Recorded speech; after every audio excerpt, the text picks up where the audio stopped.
Want a curved screen, high refresh rate gaming, and don't want to compromise? Well, the ASRock Phantom Gaming 27-inch 240Hz curved monitor is here to deliver. In the box, we've got our power cable, HDMI and DisplayPort cables, and a rugged stand. And finally, the ASRock Phantom Gaming monitor with an impressive 27-inch curved 1500R VA display. This makes for quite the immersive experience, especially in competitive games like Valorant, which demand higher refresh rates. Diving into the specs, this monitor goes up to 1080p, sports a blazing fast 240Hz refresh rate for silky smooth gameplay, and HDR10 support for vibrant lifelike colors. It covers 90% of the DCI-P3 and 113% of the sRGB color spaces, making those visuals pop at a max brightness of 300 nits. This is great for picking out enemies in low visibility situations. It's got a rapid 1 millisecond response time with MPRT mode to keep motion blur in check for perfect aim, and dual 2-watt speakers built right in just in case you don't have your headphones on you. For connectivity, this monitor is equipped with two HDMI 2.0 ports, one DisplayPort 1.2, and a headphone jack. The stand is solid with swivel and tilt adjustments, but there is no height adjustment. However, it does support VESA mounting if you want to customize your setup. The monitor also sports ASRock's low blue light technology, so those long rank-up sessions are a little easier on your eyes. Additionally, FreeSync Premium is also present on this monitor, preventing screen tearing at unstable frame rates. Overall, this monitor does exactly what it says on the box. Super fast, high refresh rate gaming for titles like Valorant to give you the competitive edge you need.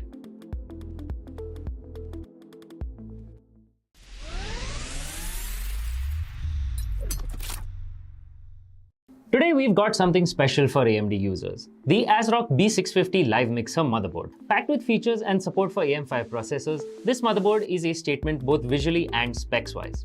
As an AM5 board, the ASRock B650 Live Mixer supports both AMD Ryzen 8000 and 7000 series processors and will continue to support all AMD CPUs until 2026. Whether you're upgrading or building a new rig, this motherboard has you covered. Power delivery is robust with a 14+2+1 phase power design, ensuring stable and efficient power distribution. For memory, it sports 4 DDR5 DIMM slots with support for 6400+ MHz speeds when overclocked. Expandability is key in any build, and the B650 Live Mixer shines with 3 PCIe 4.0x16 slots and an M.2 key E slot for Wi-Fi modules. Rear I/O is great with an HDMI and DisplayPort connector, 14 USB ports, out of which you get one 3.2 Gen 2 Type A port and a 3.2 Gen 2x2 Type C port. Those with blazing fast internet will be happy to see a 2.5 gigabit Ethernet port at the back. For audiophiles, it features 7.1 channel HD audio with the Realtek ALC897 audio codec and Nahimic audio enhancement. Whether gaming or watching movies, you can expect immersive audio quality. Storage solutions are top-notch with one blazing fast PCIe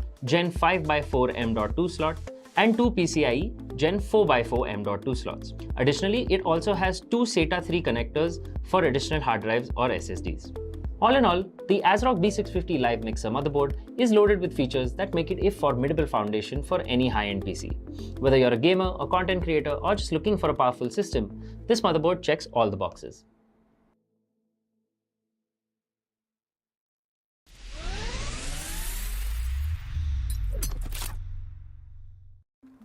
Want a curved screen, high refresh rate gaming, and don't want to compromise? Well, the ASRock Phantom Gaming 27-inch 240Hz curved monitor is here to deliver. In the box, we've got our power cable, HDMI and DisplayPort cables, and a rugged stand. And finally, the ASRock Phantom Gaming monitor with an impressive 27-inch curved 1500R VA display. This makes for quite the immersive experience, especially in competitive games like Valorant, which demand higher refresh rates. Diving into the specs, this monitor goes up to 1080p, sports a blazing fast 240Hz refresh rate for silky smooth gameplay, and HDR10 support for vibrant lifelike colors. It covers 90% of the DCI-P3 and 113% of the sRGB color spaces, making those visuals pop at a max brightness of 300 nits. This is great for picking out enemies in low visibility situations. It's got a rapid 1 millisecond response time with MPRT mode to keep motion blur in check for perfect aim, and dual 2-watt speakers built right in just in case you don't have your headphones on you. For connectivity, this monitor is equipped with two HDMI 2.0 ports, one DisplayPort 1.2, and a headphone jack. The stand is solid with swivel and tilt adjustments, but there is no height adjustment. However, it does support VESA mounting if you want to customize your setup. The monitor also sports ASRock's low blue light technology, so those long rank up sessions are a little easier on your eyes. Additionally, FreeSync Premium is also present on this monitor, preventing screen tearing at unstable frame rates. Overall, this monitor does exactly what it says on the box. Super fast, high refresh rate gaming for titles like Valorant to give you the competitive edge you need.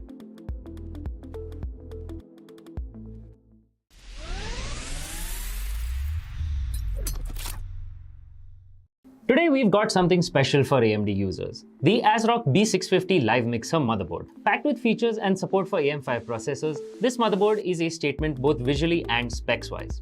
As an AM5 board, the ASRock B650 Live Mixer supports both AMD Ryzen 8000 and 7000 series processors and will continue to support all AMD CPUs until 2026. Whether you're upgrading or building a new rig, this motherboard has you covered. Power delivery is robust with a 14+2+1 phase power design, ensuring stable and efficient power distribution. For memory, it sports 4 DDR5 DIMM slots with support for 6400+ MHz speeds when overclocked. Expandability is key in any build, and the B650 Live Mixer shines with 3 PCIe 4.0x16 slots and an M.2 key E slot for Wi-Fi modules. Rear I/O is great with an HDMI and DisplayPort connector, 14 USB ports, out of which you get one 3.2 Gen 2 Type A port and a 3.2 Gen 2x2 Type C port. Those with blazing fast internet will be happy to see a 2.5 gigabit Ethernet port at the back. For audiophiles, it features 7.1 channel HD audio with the Realtek ALC897 audio codec and Nahimic audio enhancement. Whether gaming or watching movies, you can expect immersive audio quality.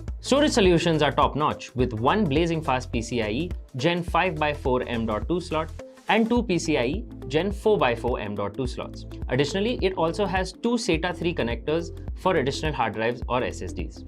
All in all, the ASRock B650 Live Mixer motherboard is loaded with features that make it a formidable foundation for any high-end PC. Whether you're a gamer, a content creator, or just looking for a powerful system, this motherboard checks all the boxes.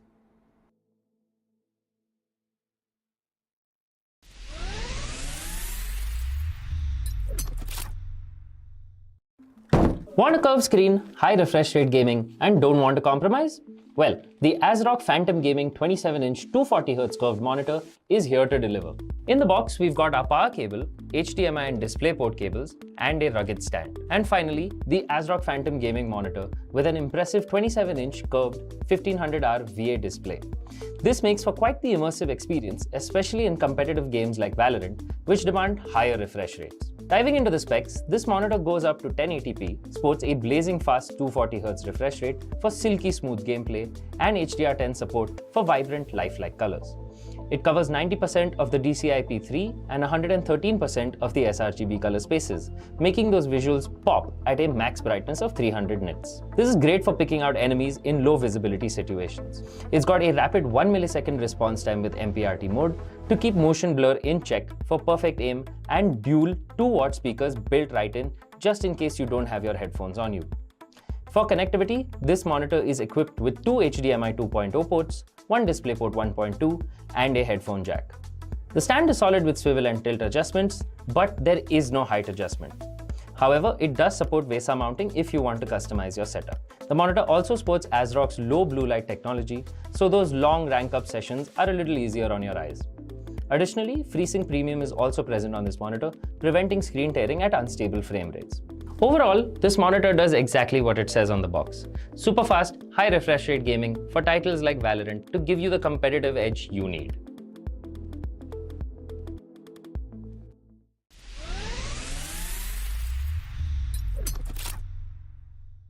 Today we've got something special for AMD users. The ASRock B650 Live Mixer Motherboard. Packed with features and support for AM5 processors, this motherboard is a statement both visually and specs-wise.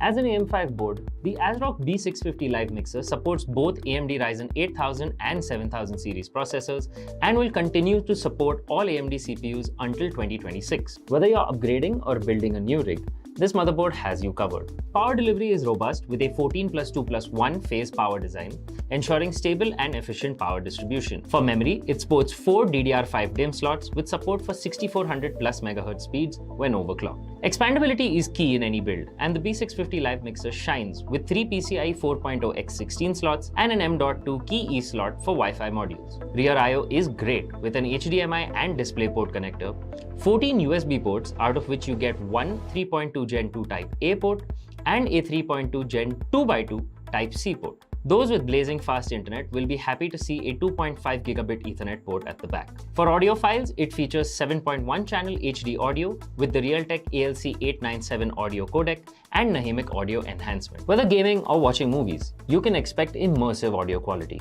Storage solutions are top-notch with one blazing fast PCIe Gen 5x4 M.2 slot and two PCIe Gen 4x4 M.2 slots. Additionally, it also has two SATA 3 connectors for additional hard drives or SSDs. All in all, the ASRock B650 Live Mixer motherboard is loaded with features that make it a formidable foundation for any high-end PC. Whether you're a gamer, a content creator, or just looking for a powerful system, this motherboard checks all the boxes.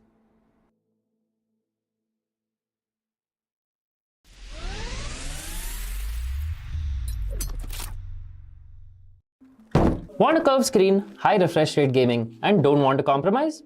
Well, the ASRock Phantom Gaming 27-inch 240Hz curved monitor is here to deliver. In the box, we've got our power cable, HDMI and DisplayPort cables, and a rugged stand. And finally, the ASRock Phantom Gaming monitor with an impressive 27-inch curved 1500R VA display. This makes for quite the immersive experience, especially in competitive games like Valorant, which demand higher refresh rates. Diving into the specs, this monitor goes up to 1080p, sports a blazing fast 240Hz refresh rate for silky smooth gameplay, and HDR10 support for vibrant lifelike colors. It covers 90% of the DCI-P3 and 113% of the sRGB color spaces, making those visuals pop at a max brightness of 300 nits. This is great for picking out enemies in low visibility situations. It's got a rapid 1 millisecond response time with MPRT mode to keep motion blur in check for perfect aim, and dual 2-watt speakers built right in just in case you don't have your headphones on you. For connectivity, this monitor is equipped with two HDMI 2.0 ports, one DisplayPort 1.2, and a headphone jack. The stand is solid with swivel and tilt adjustments, but there is no height adjustment. However, it does support VESA mounting if you want to customize your setup. The monitor also sports ASRock's low blue light technology, so those long rank-up sessions are a little easier on your eyes. Additionally, FreeSync Premium is also present on this monitor, preventing screen tearing at unstable frame rates. Overall, this monitor does exactly what it says on the box. Super fast, high refresh rate gaming for titles like Valorant to give you the competitive edge you need.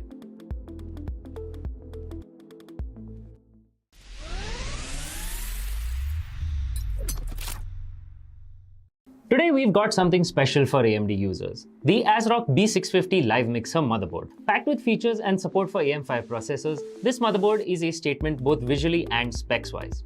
As an AM5 board, the ASRock B650 Live Mixer supports both AMD Ryzen 8000 and 7000 series processors and will continue to support all AMD CPUs until 2026. Whether you're upgrading or building a new rig, this motherboard has you covered. Power delivery is robust with a 14+2+1 phase power design, ensuring stable and efficient power distribution. For memory, it sports 4 DDR5 DIMM slots with support for 6400+ MHz speeds when overclocked. Expandability is key in any build, and the B650 Live Mixer shines with 3 PCIe 4.0 x 16 slots and an M.2 key E slot for Wi-Fi modules. Rear I/O is great with an HDMI and DisplayPort connector, 14 USB ports out of which you get one 3.2 Gen 2 Type A port and a 3.2 Gen 2x2 Type C port. Those with blazing fast internet will be happy to see a 2.5 gigabit Ethernet port at the back. For audiophiles, it features 7.1 channel HD audio with the Realtek ALC897 audio codec and Nahimic audio enhancement. Whether gaming or watching movies, you can expect immersive audio quality. Storage solutions are top-notch with one blazing fast PCIe Gen 5x4 M.2 slot and two PCIe Gen 4x4 M.2 slots. Additionally, it also has two SATA 3 connectors for additional hard drives or SSDs. All in all, the ASRock B650 Live Mixer motherboard is loaded with features that make it a formidable foundation for any high-end PC. Whether you're a gamer, a content creator, or just looking for a powerful system, this motherboard checks all the boxes.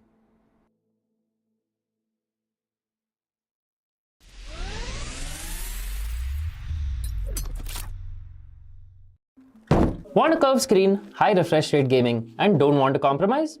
Well, the ASRock Phantom Gaming 27-inch 240Hz curved monitor is here to deliver. In the box, we've got our power cable, HDMI and DisplayPort cables, and a rugged stand. And finally, the ASRock Phantom Gaming monitor with an impressive 27-inch curved 1500R VA display. This makes for quite the immersive experience, especially in competitive games like Valorant, which demand higher refresh rates. Diving into the specs, this monitor goes up to 1080p, sports a blazing fast 240Hz refresh rate for silky smooth gameplay, and HDR10 support for vibrant lifelike colors.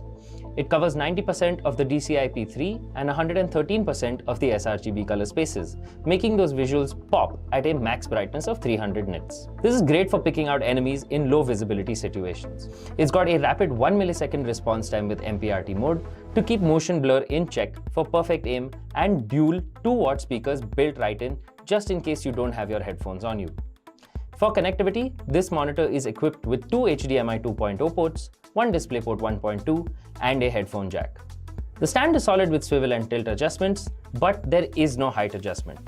However, it does support VESA mounting if you want to customize your setup. The monitor also sports ASRock's low blue light technology, so those long rank up sessions are a little easier on your eyes. Additionally, FreeSync Premium is also present on this monitor, preventing screen tearing at unstable frame rates.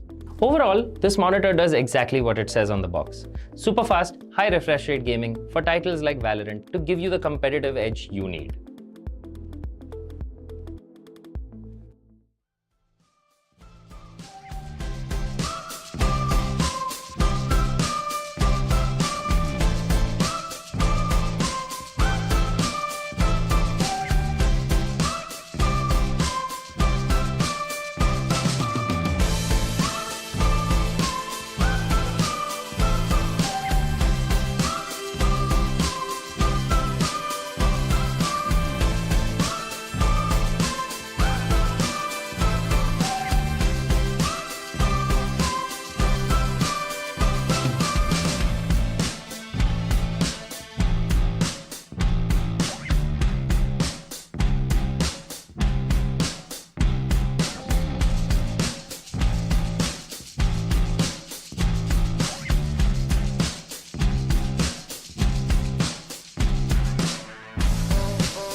What's up, Valorant lovers? Welcome to AMD Presents Back to College Cup Season 1, powered by ASRock, Acer, WD Black, and Portronics. I'm going to be a host for today's evening, and alongside me is going to be Aggressive. Aggressive, how are you doing, man?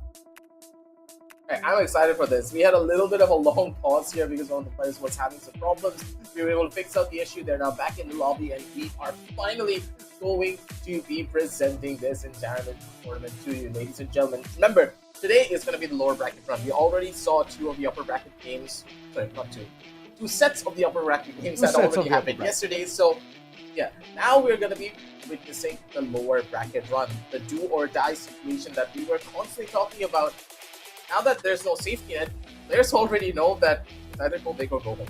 You need to make a choice here, and your team needs to be in the present. We're going to be jumping straight on down over to the prize pool, ladies and gentlemen. It is 1 lakh INR for the first place prize. The prize pool was bumped up to a significant margin. It went from 40k for the first place to 1 lakh.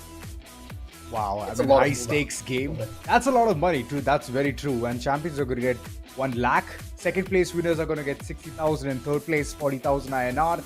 I mean, here's the thing, right? High stakes. If you win, you get all. If you come to second or third place, you do get some kind of a chunky amount there, but it's not equal to 1 lakh, man. Come on, 1 lakh is like way too much. Hey, even if you split it amongst the 5 players, that's 25k each. That's a good amount of money that you can put into your pocket. But for now, we're going to be heading on down over into the format one more time to just walk you right through it. And I got to reiterate this, that the players that are here in this lower bracket run, they had to go through an open qualifiers. Going through open qualifiers, it's a lot of games, mind you. Do that. And players have really felt that pressure. It's been a journey for them, and they do not want this journey to end off a little bit too early.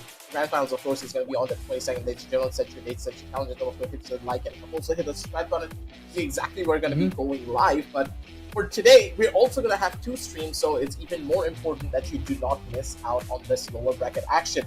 In my opinion, as we jump on down over into the brackets, the lower bracket run is even more important than the upper bracket, because the teams that make it to the lower bracket, they play a lot more games and they have a chance to really figure out what's going wrong with the roster and finally go in for improvements.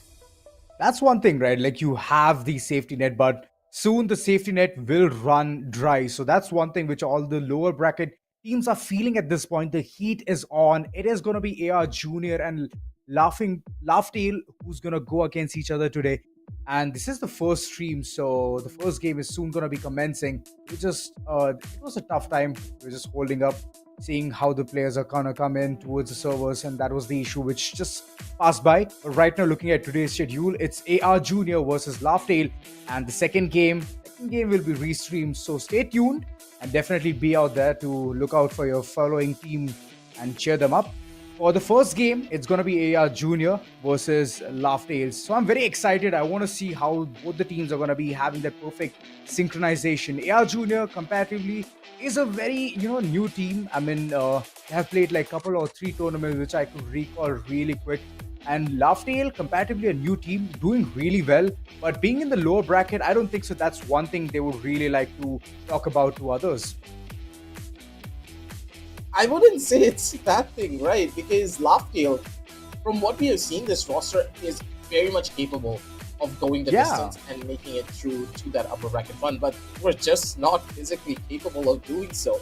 They played all three maps, mind you. This roster has the talent, they know what to do, but as we talk about the side of AR Junior a little bit more and their team, I don't think they have that same caliber, in my opinion at least. I'm purely basing it on the analytics from their game previously. AR Junior did lose out on a 2-0 goal line. So their team still requires a lot of, how do I put it? They require a lot more work to really make it through to that. Refinement, sorry. That's the word that I was looking for. Their team requires a little bit more refinement to get their setups done and prepared.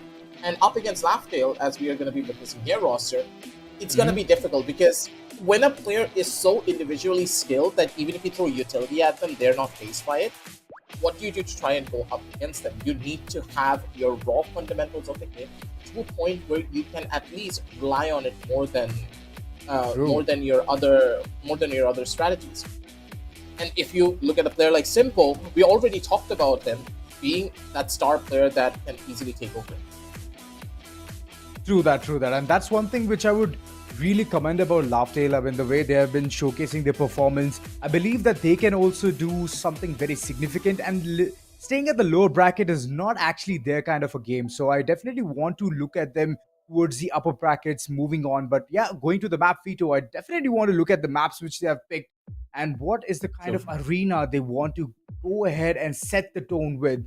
The first map pick is going to be Ascent, the second one is Lotus, and the third one is Split. I mean, good picks altogether. I like it. Personally, I'm a big fan of Ascent, and especially a person whoever is holding an LMG right behind the wall. I mean, I would definitely be a big fan of them because it's a paper thin wall. It's a paper thin map, and penetration is like really good amount over here, and people really like to go ahead and exploit that. But yes, the first map definitely being Ascent. It's a good tone to set upon, and let's look at the agent picks as well. One of the biggest differences I think both of these teams are going to have is AR Junior prefer to go in for the tail, while for Laughtail, they love to go in for much more reach-based synchronization plays. Now, the thing is, when we originally saw this team, I didn't really see the reach perform as well as you would have expected. Black really didn't synchronize well with Simple. Simple was playing his own game, he was hitting his own shots, but that's pretty much it. It was a one-man show. It was not a show based upon utility. I'm really hoping that this is not going to be the case today again, because Simple, he had a phenomenal first half. The man dropped about 25 kills, if I recall, probably right on the first half, when everyone else was just at like 3, 7, and 8 kills.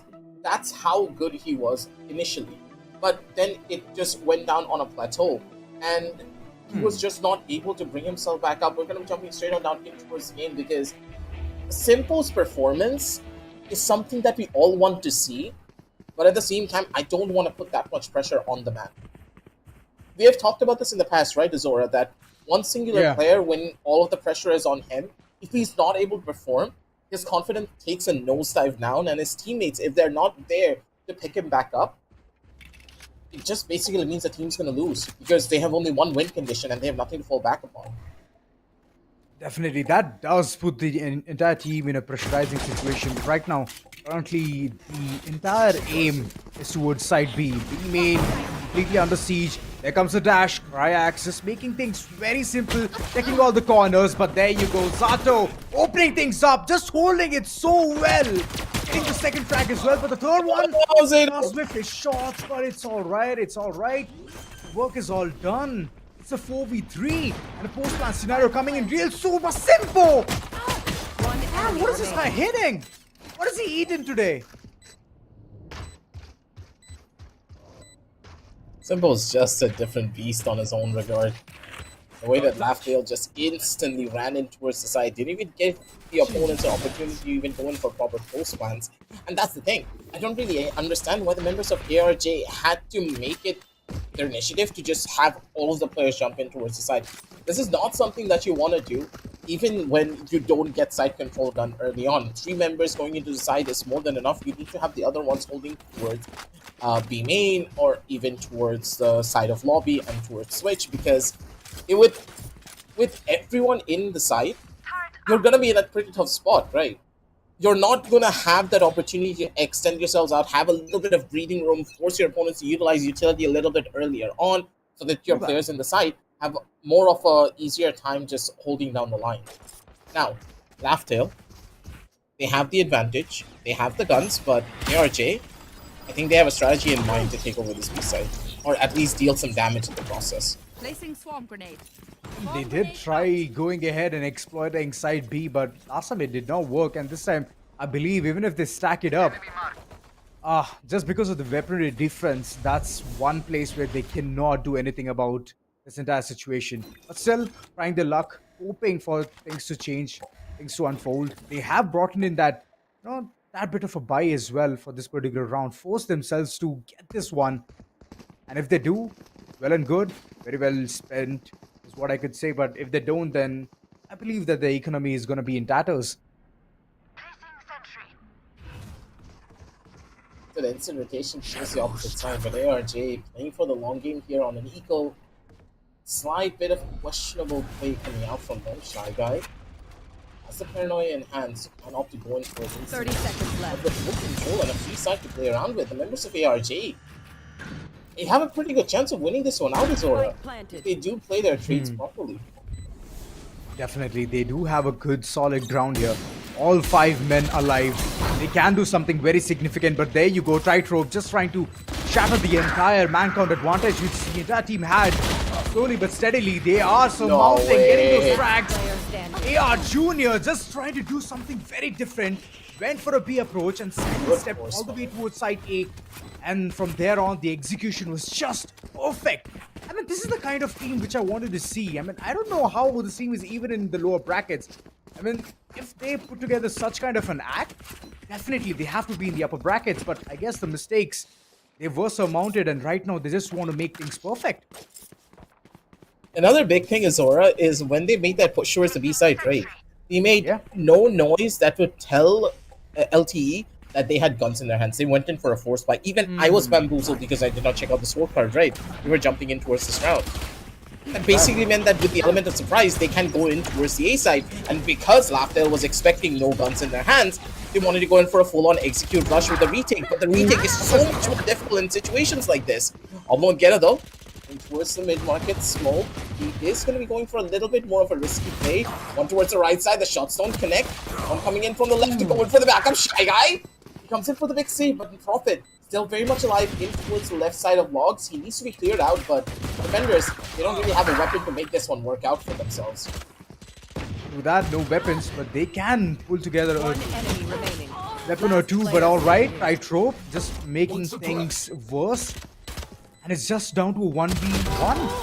Ooh, Prophet! The last moment, did see the head, spots it, and gets that shot perfectly done. 3 kills onto his name. But here's the thing which went wrong in the previous round. I mean, easy round. Could have been a perfect execution. The first frag which came in towards the boathouse was perfect, but later on, everything just started to fall apart until the 1v1, right? Just imagine the 1v1 not going right. And currently, it just looks like they have an economical damage here.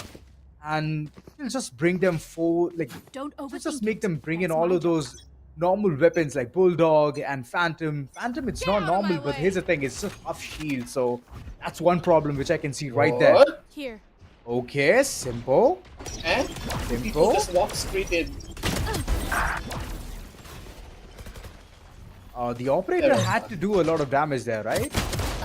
Yeah, but I do think that Simple just didn't have a proper angle. He wasn't expecting it, but never mind. Tightrope! He's making sure that he deals all of the damage. Couple of good one taps to clear everything out here. His LTE, they're in a prime position to win this one. Profit! Not Best of weapons to go in for this play, and Simple comes in with the operator again. The man, the myth, the legend. Flashy. Absolute menace with this one weapon. 2-2. As LTE, we had a rough start into us this round, but Nitro single-handedly bringing this one back. Here's a really good story, right? Every single time I see a jet and the jet is holding an operator, it's just like the perfect symphony. Every single time, it is gonna land those shots, and you have that instant dash back to run away from that situation. It is gonna go from bad to hell, so that's one thing good about Jets, and Simpo being the person who's just trying to be like the major asset to the team. That's one thing which is very admirable. And currently it seems like it's gonna be a big push yet again, and all the corners have been made clear, and it's gonna be a perfect post-plant scenario coming in real soon from the corners of AR Jr. But how well they can hold will be the question at this point. Simpo is still on with the operator, and we all know how the operator shots hit on target. Another big important fact to remember is it's a 5v5 retake. Laughdale, they do have the Killjoy lockdown to go in for something big here, but even then, this Killjoy lockdown not really being opened up as quickly as you would have hoped for. And taking away, not really much to give in towards this round. This is a very late Killjoy lockdown. Even if they're able to push their way in, despite the timers already ticking down, the ultimate now being utilized to break down the Killjoy utility, they're still going to be able to hold here. And for the attackers, they just need to survive a couple more seconds, and they do have this one going through. And it's going to be off one Geta going in for the big save. Zeno does find the kill, but it's just not going to be enough. 2-3, and the time that Tightrope took to get into position is one of the main reasons why they lost this. Tightrope needed to be way quicker, maybe just even full sprinting his way forward in towards V-Main. I understand that he would have made a lot of noise there, but still, the clock was not in their favor. The spike went down so early. Definitely, I don't know. Tightrope was kind of just thinking whether his position is going to be known or not. Even if there was a KJ turret right there, the information was given out that a player is there towards mid, well, and all he had to do is run ahead, just run, power through, go ahead, put the lockdown, and that's where everything would have initiated way too quick. But it's alright. It is what it is. AR Jr. doing really good currently at this point. They're just trying to explore every single dimension here. Currently, it's a stack. It's a complete stack towards A main. They want to keep the location unknown.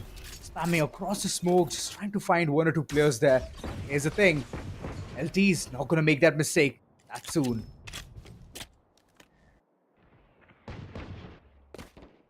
I love the way that LT are not really taking any form of risk just yet, with Simple having a very good forward position. He could just be good for one kill, but the refrags Playing on picks. just be an immediate problem. Simple position is good, but he doesn't find the shot here. Wasn't ready for it. Bishops instead is going to be the one to take him out. And this round already losing out one of the key players. This is not looking that good. The entry towards the B side has been denied, and ARJ again opting for another rotation, with Prophet still having good control over the A side. Simpo could have easily gotten the first frag. All he had to do is go ahead, hit all of those knives onto one body, and he would have probably gotten the kill. Currently, it just seems like a frag fest. And AR Jr., they're just mowing down the enemies. Left, back, and center. Only two players remaining from the corners of LTE. Fine, scratch that. The last player remaining. There's gonna be a breach, but unfortunately, he cannot breach up any of that situation which is going on towards side A.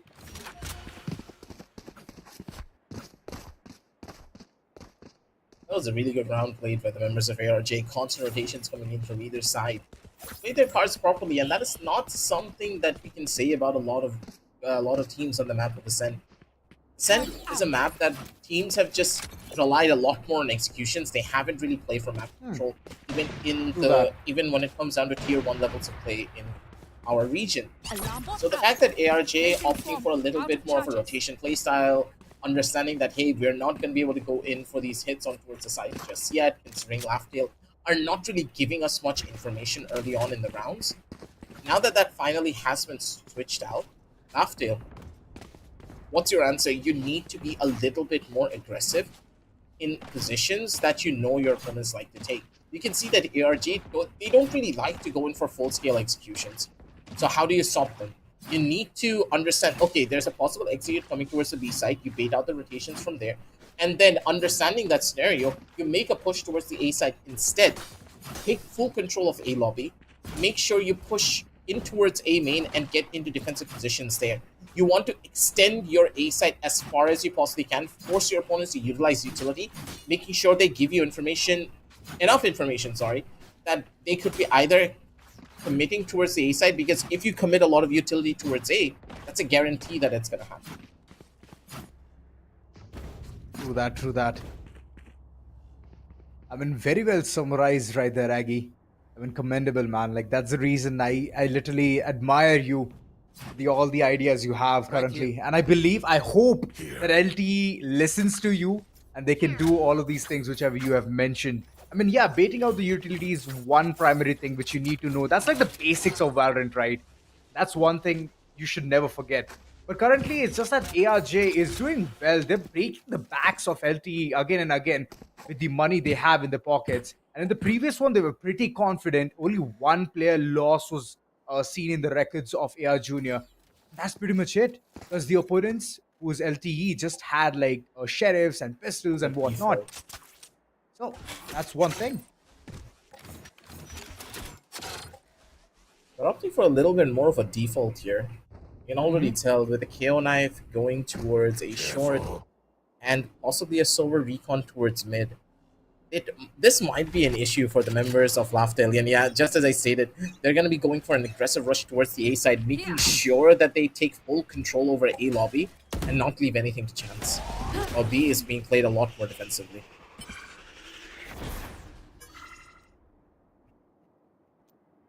Yep, they are playing more defensively right now. Currently seems like the entire scenario for the corners of LTE. They want the information. They desperately need the information. A little bit aggressive. Got the information. Head back. And right now, they're just waiting it out. Waiting for the players to make a mistake. And look at Tightrope as well. He's all the way in towards B main. So he's keeping early information there. Understanding that, hey, if I don't hear any sounds towards B, basically means the push is coming in towards the A lobby side, and this is huge. Black is in prime position to be even more.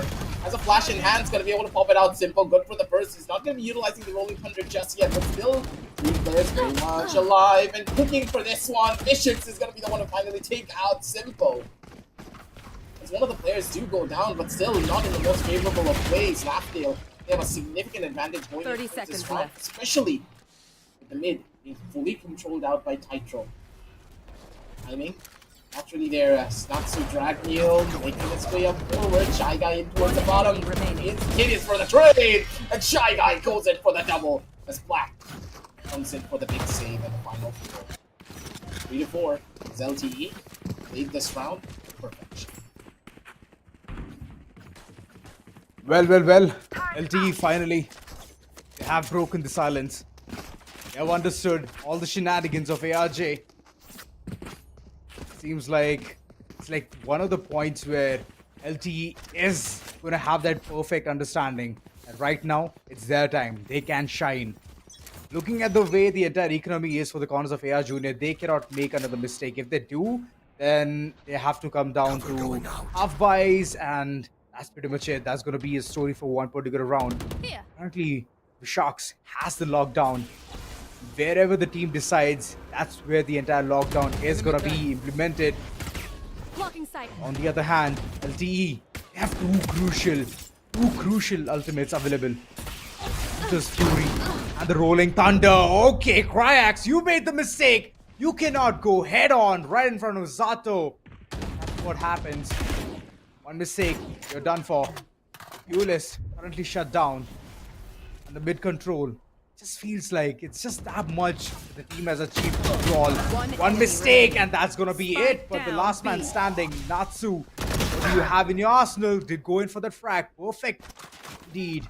Next one. Right now, information. That's one thing that she's waiting for. Blind coming at the right spot. Black just knows the whereabouts of the Sova. And Natsu, he's gonna be taken down by Shy Guy. My oh my. LTE is on a prowl at this point.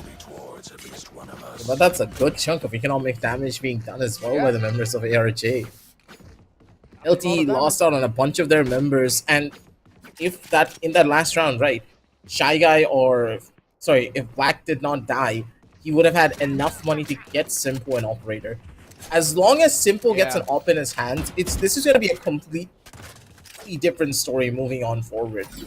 And I'm really hoping that that's going to be the case. They need to make sure this op comes online as quickly as possible. And Simple's performance hasn't really been the best, or it hasn't really been that bad either. No. The man's doing his job. But on the other side, Tightrope has been phenomenal. He's not skipping a single beat here. And he's making sure that his team can rely on him to be that first anchor for his entire squad. Take flight. But here's the thing. Yeah, Junior's Sentinel is down now. No lockdown, but that information was very vital. Tightrope, yet again, he has gotten another crucial frag. A 2v3. And AR Junior just finding their footing at this point. They just brought in mere sheriffs. And that's pretty much it. I could see only a Stinger in the hands of the Jet. That's pretty much it. Honestly, Shy Guy, he knows where the opponent was, but wait a second. This is big. This is big. They have a post-match scenario as well. Extra money in their pocket. And right now, if the null command is going to be activated, it's going to be perfect. Perfect for the corners of AR Junior. Just one more frag, but no, there you go. Black just playing it out. Perfect. Picture perfect. And a defusal is going to be very soon. We see. No, you don't deserve it. That's just so sad. The man needs to hit 3 shots with the Singer to get a kill against a player that has full armor. The headshots do connect, but not enough damage to make it work. 5-4, ladies and gentlemen, as Laughdale. They're able to survive and go in for a good chunk of these frags, but they're not doing it in a very decisive manner. So the operator still will not be able to come online in the hands of Simple, but I think that's okay. But what they do have to worry about is the amount of ultimates that the ARJ have in their arsenal. Killjoy Lockdown, a Sova ult, plus a null command. They can stall out a site, and this can be an easy execute over towards B. But Simple, he's not going to give this one away. He still gets an operator, and they do think one of his teammates out Bulldog instead to make sure that Simple has this weapon in his hands. Wow. Good isolation there. Knew where the threat is. Successfully just delayed the entire shot of Simple.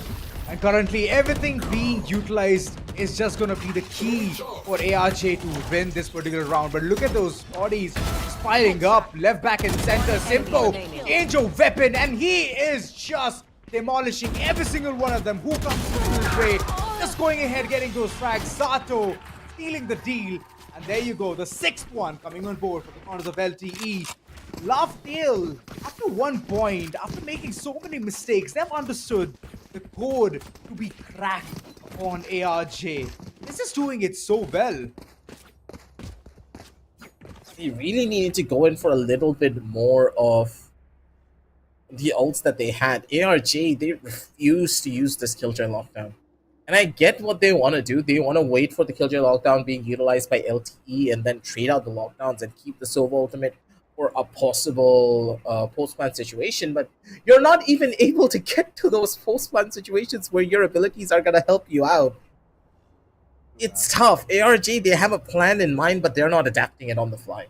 And hopefully with this tactical timeout, they are going to get that direction, Azora, because rounds are slipping away. And I get it. You're on the attack side. The attack side is a little bit weaker than the defense. Yada, yada, yada. But I've seen ARJ perform really well for their attack. And this is not the ARJ that can do well even on the defensive side if their attack is this lacking. True that, true that. I mean, they did know how to eliminate the entire threat, where I could see Simpo going ahead and opping towards market, and they easily adapted to all of those situations. So that's the kind of adaptability I'm expecting from the corners of ARJ. And here's another thing, right? I mean, there's even flashes which you can easily utilize, being the KO. You can go for the pop flash as well, and then go ahead for the peak.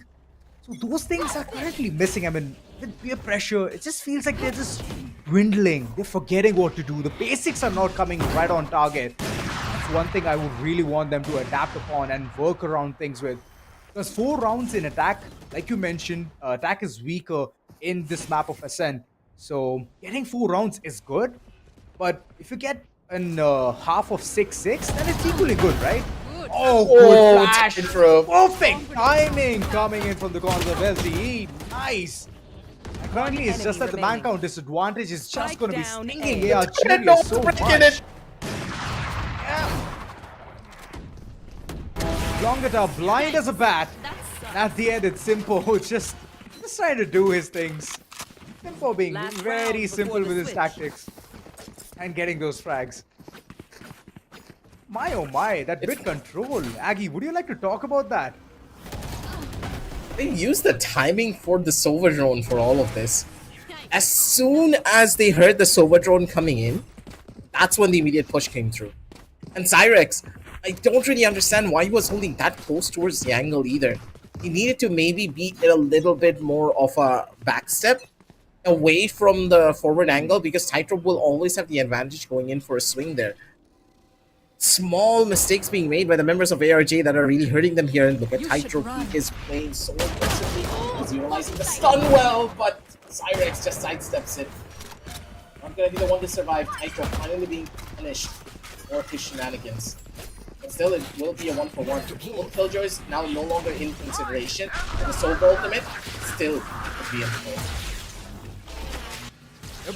So ultimate has been taken best advantage. Not yet there. And Simpo is still on it, man. He's still on it. He's missing his shots. At this point, it's not gonna be that. It's always punishment time whenever you miss your shots. You whiff it, you get it. Currently, Black struggling, trying to get towards the side. There you go. Good backstab coming in. Shy Guy. It's all down to a 1v2 when Kryak is also pressing forward, disrespecting the smoke and going ahead, going for the frag. 3 frags onto his name. It's always Switching the duelist just going ahead and popping off. Scoreline was 7-5 for the second half. Decent, but it could have been better. No. Yeah, there's a couple of missed opportunities, I would say, being presented here. Yeah. Prophet, the fact that he even got that kill over Black is what the biggest surprise was. Shy Guy maybe could have turned this one around, but even then, it was tough. A lot of mistakes being made early and the members of ARG being able to punish. This was a well-played round coming out from their side. But now, with them being on the defensive end, it'll be a bit better, right? They have talked about it. They have worked through the much more harder side of Ascent. Now the defense, it's all about tactics. You need to understand what's your strengths, what are your weaknesses, and then play according to them. True that. Bit control will be the primary aspect here. Entering towards market, just making their way all the way towards side B. Dash comes in, Simpo shutting the door, making things easy for the team so that nobody can take an angle towards market. And currently, it's amazing the way the entire execution is coming in. They have to just be aware that Sharks is just holding both out, and if he's not going to be taken down, then things can go worse. Last man standing. Yikes. Hydro has managed to make things simpler, and Shy Guy alongside. He's just going to be helping his teammate out. It's a post-man scenario. Just one man. And he's going to take all 4 of them. Kryax. Oh my god. This guy has a crack game, man. I don't know why Shy Guy is just literally standing in the middle of nowhere. It could have been so much more different in this instance. Not going to go in for the defuse just yet. Something's up. In the back, they're probably talking to each other. Trying to figure out what kind of plans they can go for moving forward for the defensive end. The clutch was good, but Everyone's so heavy. LTE, their post-line positioning still has not improved from what we have seen previously. They are so well-oiled when it comes down to their execution, but their post-plans are horrendous to look at. I mean, the way the entire mid-execution came in, the walls were shut, the door was shut, just to make things simpler for the entire team. But still, later on post-plan, 2 players stacking with each other, right? Looking at their backs. I mean, come on. Outhouse would have been a better bet. Easy. Would have made things very easy. Shy Guy could have done his, part. He could have stayed there towards the boathouse. But it's all done. It's all done. The pistol round, which could have been LTE's, is unfortunately not theirs anymore. Right there. And ARJ. Believe that this round also can go into their favor. A good blind is moving right in. Shy Guy, Zato, alright, I can see them. Just wander, get those frags. Not ready yet. Blongita trying to manage all of that damage being dealt so heavy in the corners of LTE. Hydrop's in a good spot, but I don't think he's gonna be able to get this frag. no. But why did you go inside of your own smoke? It was such a horrible plan. And Tytrop's gonna be able to find his second too. Single-handedly, Tytrop with a Sheriff just found multiple. And the last one's already spotted. Vishak's in towards the corner, has a Spectre in hand, but the weapon still will not be helping him up against 4 players who are on the opposite side of this. A little bit of damage already being given. Stun comes through, and they should be able to find the shot. The Frenzy, not able to, but Black, regardless, he comes in with the Aftershock to finish him off. A little bit dicey and a little bit of a problem, but overall, the members of LTE, they took this round purely because Alvongeta went back into his smoke. Well, that was a big mistake, a big blunder. I mean, these kind of mistakes are going to cost them heavy at this point. It might even cost them this particular map. But come on, going back to their own smoke, that one thing could have easily been tackled down if he wouldn't have done that. But ultimately, he had to pay the price. And LTE back onto square one. The confidence are mounting at this point. Let's see what's happening in this particular round. Silence all the way towards A main. Not like the orb there. There you go. Tightrope is trying to be that perfect deception to make things clear for AR Jr. that here's gonna be the push. It is towards side B. But there you go though. Push coming in, getting the first frag. Tightrope just so prepared for all of this shenanigans coming from the corners of ARJ. But it's all done. The damage is done. It's only 2 players remaining for the corners of ARJ. And LTE doing amazing for this round as well. Hydro went up against 3 players and he had no fear in his eyes. Yeah. Like, I'm pretty sure Hydro knew. Even I could tell that, yeah, 2 players are now destroying my utility. They want to push into me. I would have made an instant run for it. Hydro was like, nope, I'm not going to run. I have the confidence. I'm going to take this duel and I will be the one to win. Such a beautiful game coming in from Tightrope in that exact situation. And the Sentinel for the team just really showcasing his worth here. Black comes in with another big kill.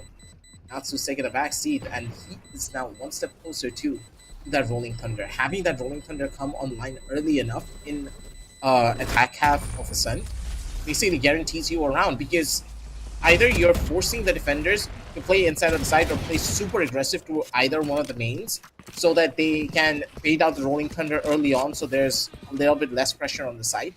Or you play for a full-scale retake, and playing for a full-scale retake basically allows the attackers more options to either extend their site or to play completely off of the site, forcing the defenders to utilize a lot more of their utility early on to make these entries happen. They need to make sure they feed all of these orbs to that breach, because as soon as that breach ult comes online, their attack will become even more easier. Ooh, that will be. But does he spot the player is very close? Oh, there was a good escape coming in. Simpo still going ahead, pursuing that person, but at the end, he has met his fate. Forfeit. The way this man functions is just astounding. Currently, it's just a fake, which only one person is making ARJ believe.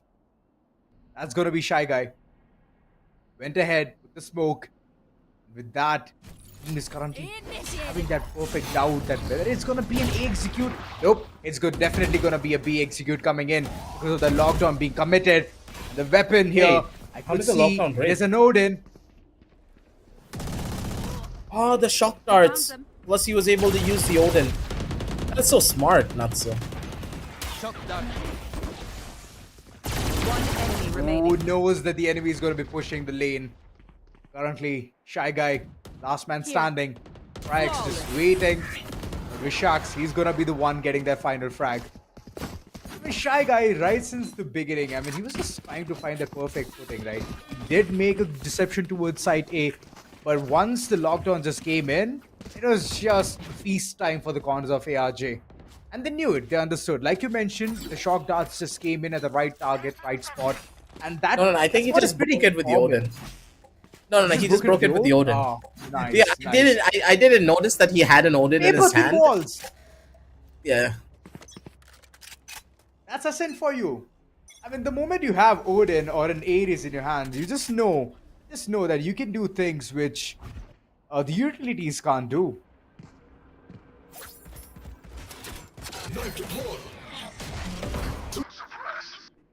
It's a problem indeed overall. And a good early knife coming in from ARJ. Gain information towards A main, but with only 2 players spotted, the Jet does give a good chunk of information that there's a high chance of it being a hit towards the A side. As you can tell, ARJ, they're in a good position, but look at Tytro. He's trying to clear out as many angles as he possibly can here. Looking towards the left side of lane. He needs his team to cause a little bit of pressure towards the A side. Vishix probably would have went in for a rotation if he did so. Tytro is taking a little bit of a gamble here. He needs to commit to one particular side. If he doesn't, this could be looking quite bad. Tytro. His position is perfect. Already spotted out one of the players. The ultimate now being spotted out. And now with the ult, it's going to be Simple's turn to maybe go in for an execute. What's on one? He's going to be able to find the execution. Finding no value whatsoever in towards the side. And this is what the breach ultimate does for you. It gives you a free side to play around in. And Simple in a beautiful angle to do even more here. True that, Ray. Unfortunately, he's going to be spotted. The Odin spam can soon come in, but here's the thing. It's just waiting. It's at bay. 2 players remaining for the corners of ARJ. And the bomb is ticking. Right there. It's ticking bad. Flash is ready just to make things worse for the corners of ARJ. LT just prepared for all of these plays.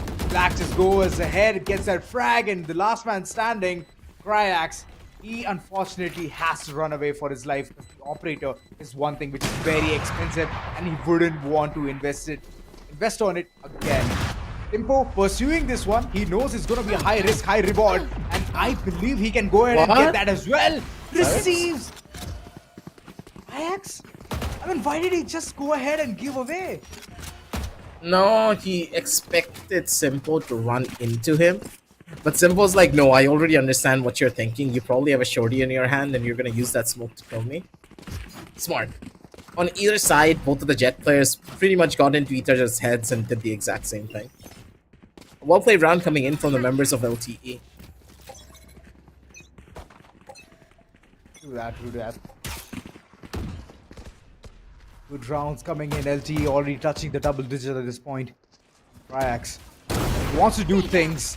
He wants to help the entire team. Gets that perfect frag onto Simpo. And currently, they're going to be pushed in towards market. Placing swarm grenade. I drop every single time. He plays a perfect lurker role, right? He knows where the utility is.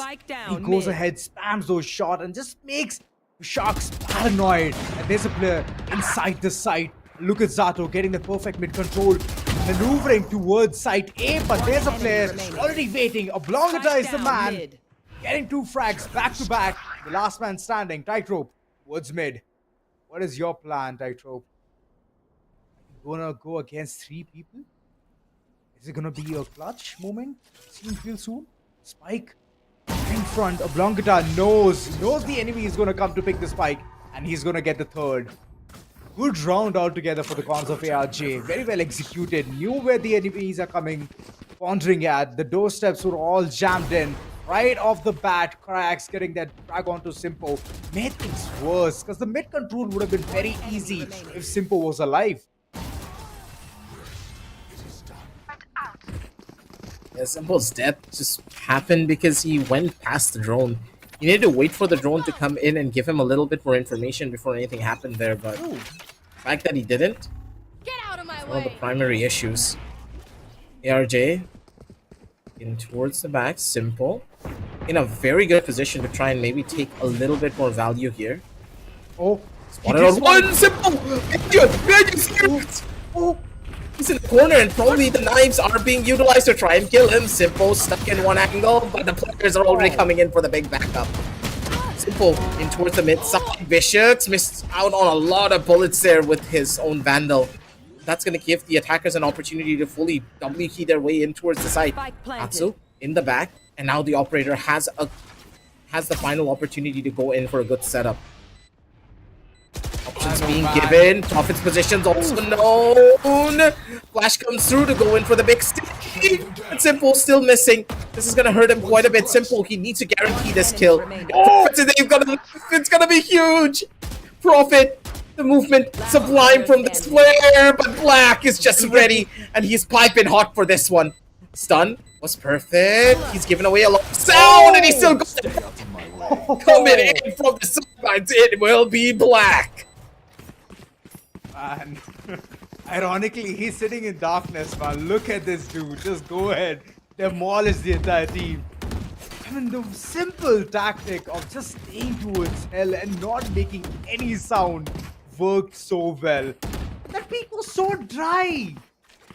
That peak was so dry coming in from Sova. My oh my, a bit more swifty, he would have gotten that frag. But nope, the backup cavalry arrived a bit too late. Then it was all down to this man, Black, getting the perfect round for the team. And LT is still surviving and thriving, man. Just imagine. The previous round could have gone south any moment. Any moment. But kudos, man. Kudos to this player. Yeah, Black just did a wonderful job. I keep on saying this about Olaf too. Their team has very, very individually talented players. Every single one of these players have a clutch potential in them, and they can bring up Shy Guy, Black, Simple, Tightrope, even Zato, even though Zato's having a little bit more of a fight. He's doing his job really well. Giving utility, making sure his setups are done well. And the problems that the members of LTU were having previously on the map of Ascent, which was Simple being a one-man show, is no longer there. Yeah, he is performing, he is asking for utility. Sometimes he's getting caught off by Cyrex, who has an operator in his hand, but even then, it's fine. Because of how well they're playing together as a team. The utility being set up by Black is also phenomenal. Black is asking his teammates, hey, do you want util here? What if I throw my flash in this position? Can you peek off of it?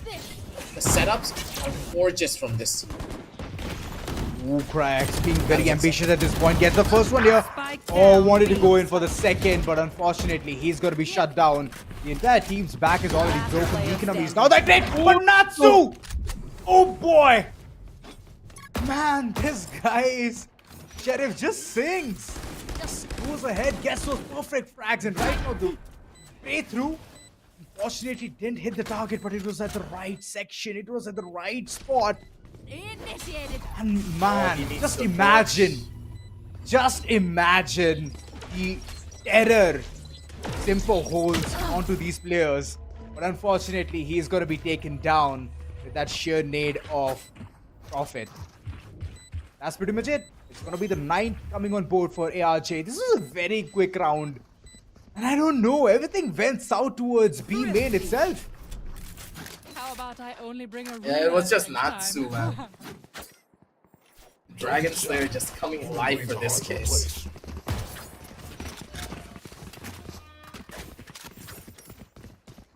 And the guy just being able to take out 3 players with the Sheriff in his hand. That's unheard of.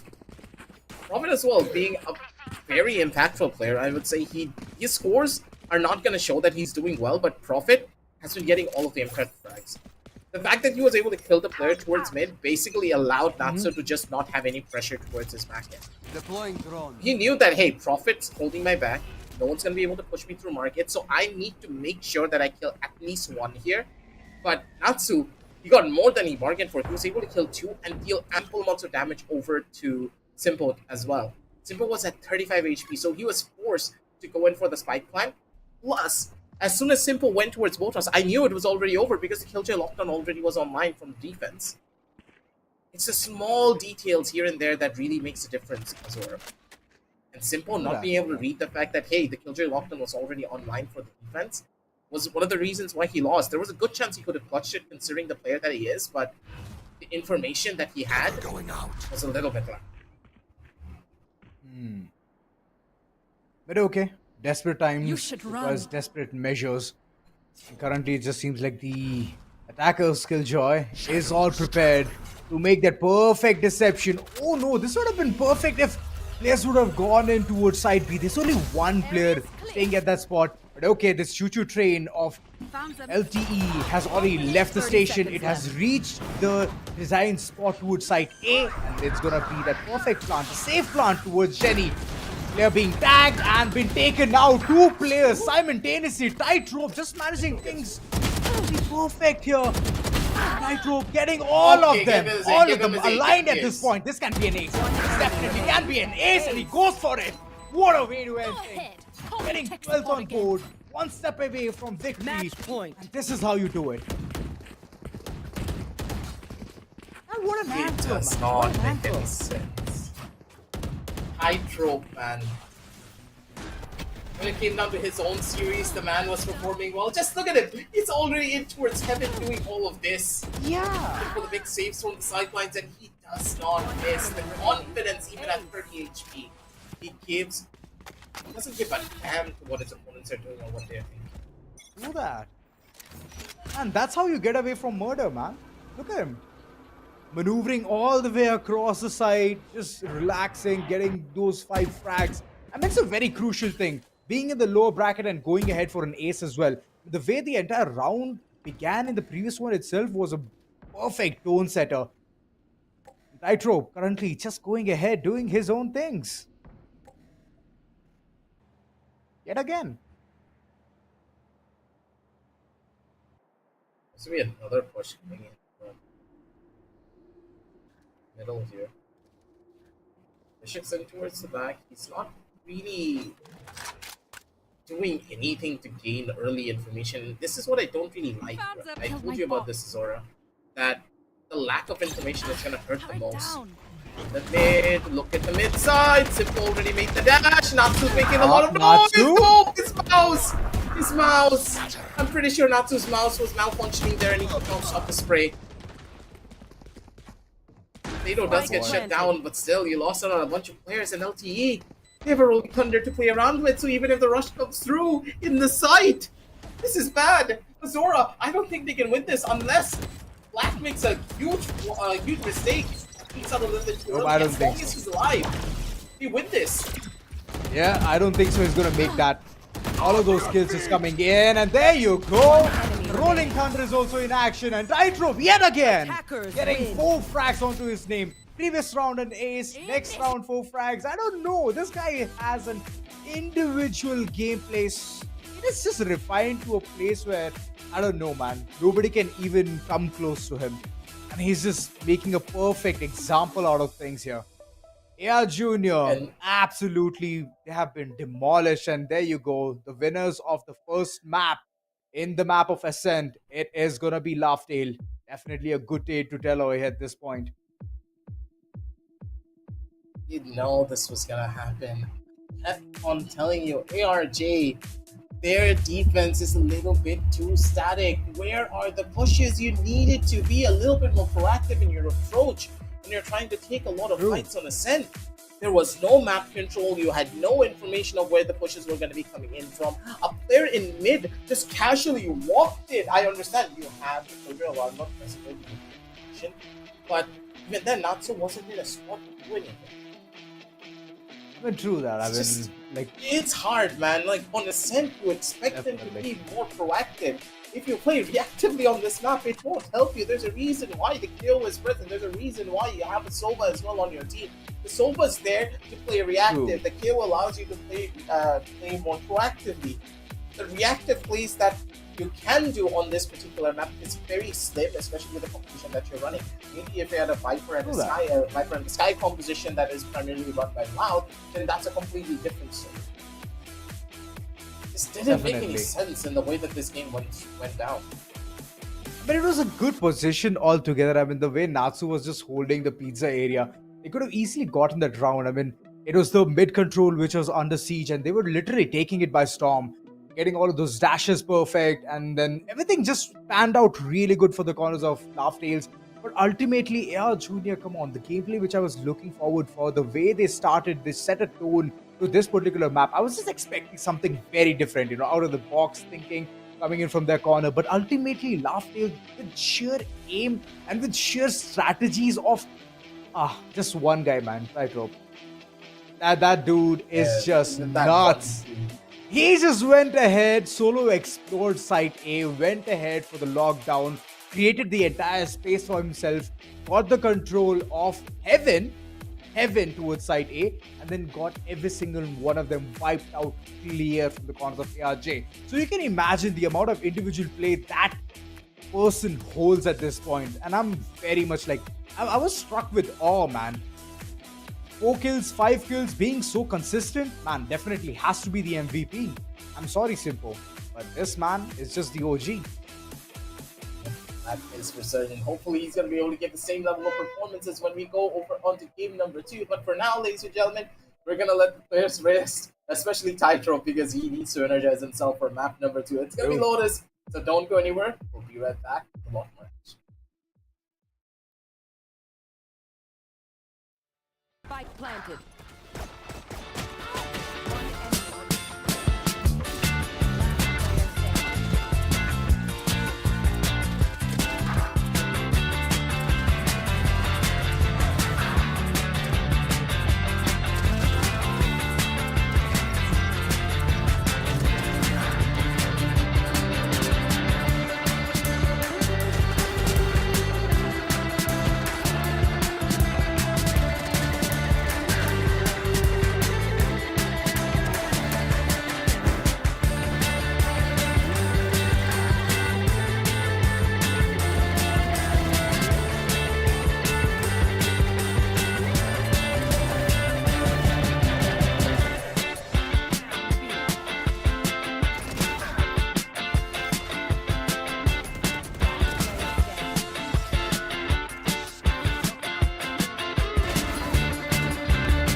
down B. Last player standing. All these little things driving me crazy. I just wanna be free. All these feelings got me seeing hazy. I can barely breathe. I'm so inside, no, you can't save me. Baby, I'll just leave.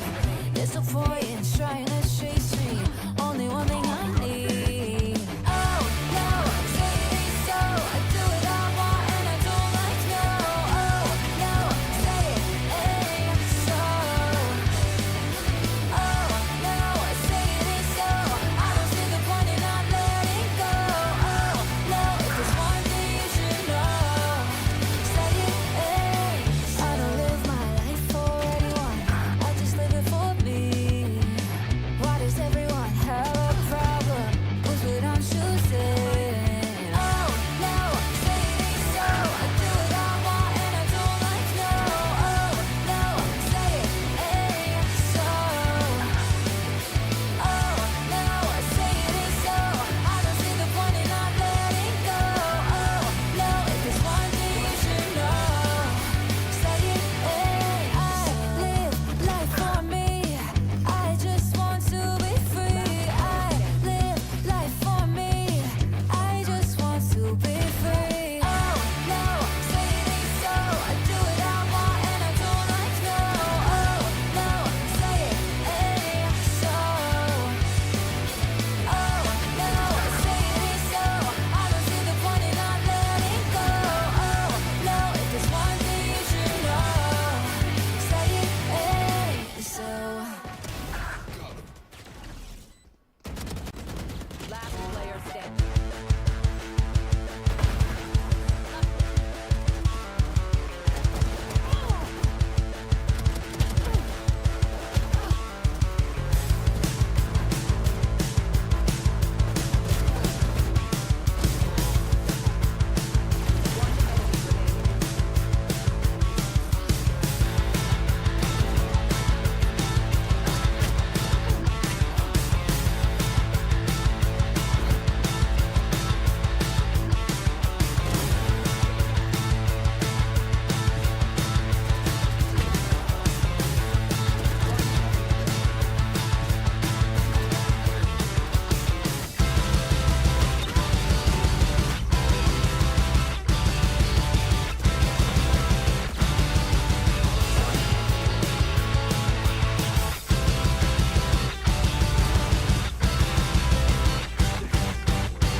And welcome back, ladies and gentlemen, to the AMD Presents Flipkart Back to College Cup Season 1, powered by ASRock, Acer, WD Black, and Portronics. Your boy Aggressive is now back with game number 2 of the day.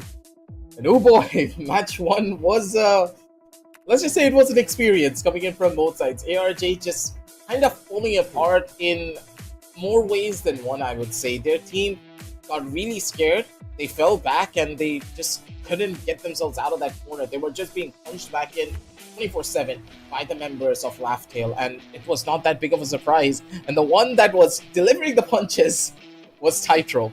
We're going to be jumping into the scorecards of the last game in just a little bit, ladies and gentlemen. So you can see what really happened, right?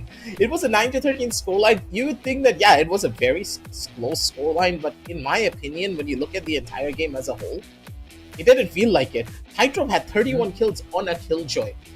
418 ACS. 418. This guy has problems. It is definitely he's fighting demons at this point, and like we can clearly see with the gameplay as well. Individual gameplays were on point, and the way he was just lurking around towards side B over and over, just not giving the slightest bit of hint to Shax that he is there towards the side. So it's just working. It was just working perfectly for this guy. And Tightrope, he has brought in it for the team. 31 frags, and like you mentioned, ACS of 418. That's an astounding number. But overall, it was a good try from Cyrax as well. I mean, he also tried his level best, being a duelist of the team, tried his level best to get those frags. But currently, looking at the MVP of this game was Tightrope. And you all know the stats. It looks just amazing. Okay, ACS, it's a bit of a question mark right there. Is it 418 or 236? We'll clarify that real soon.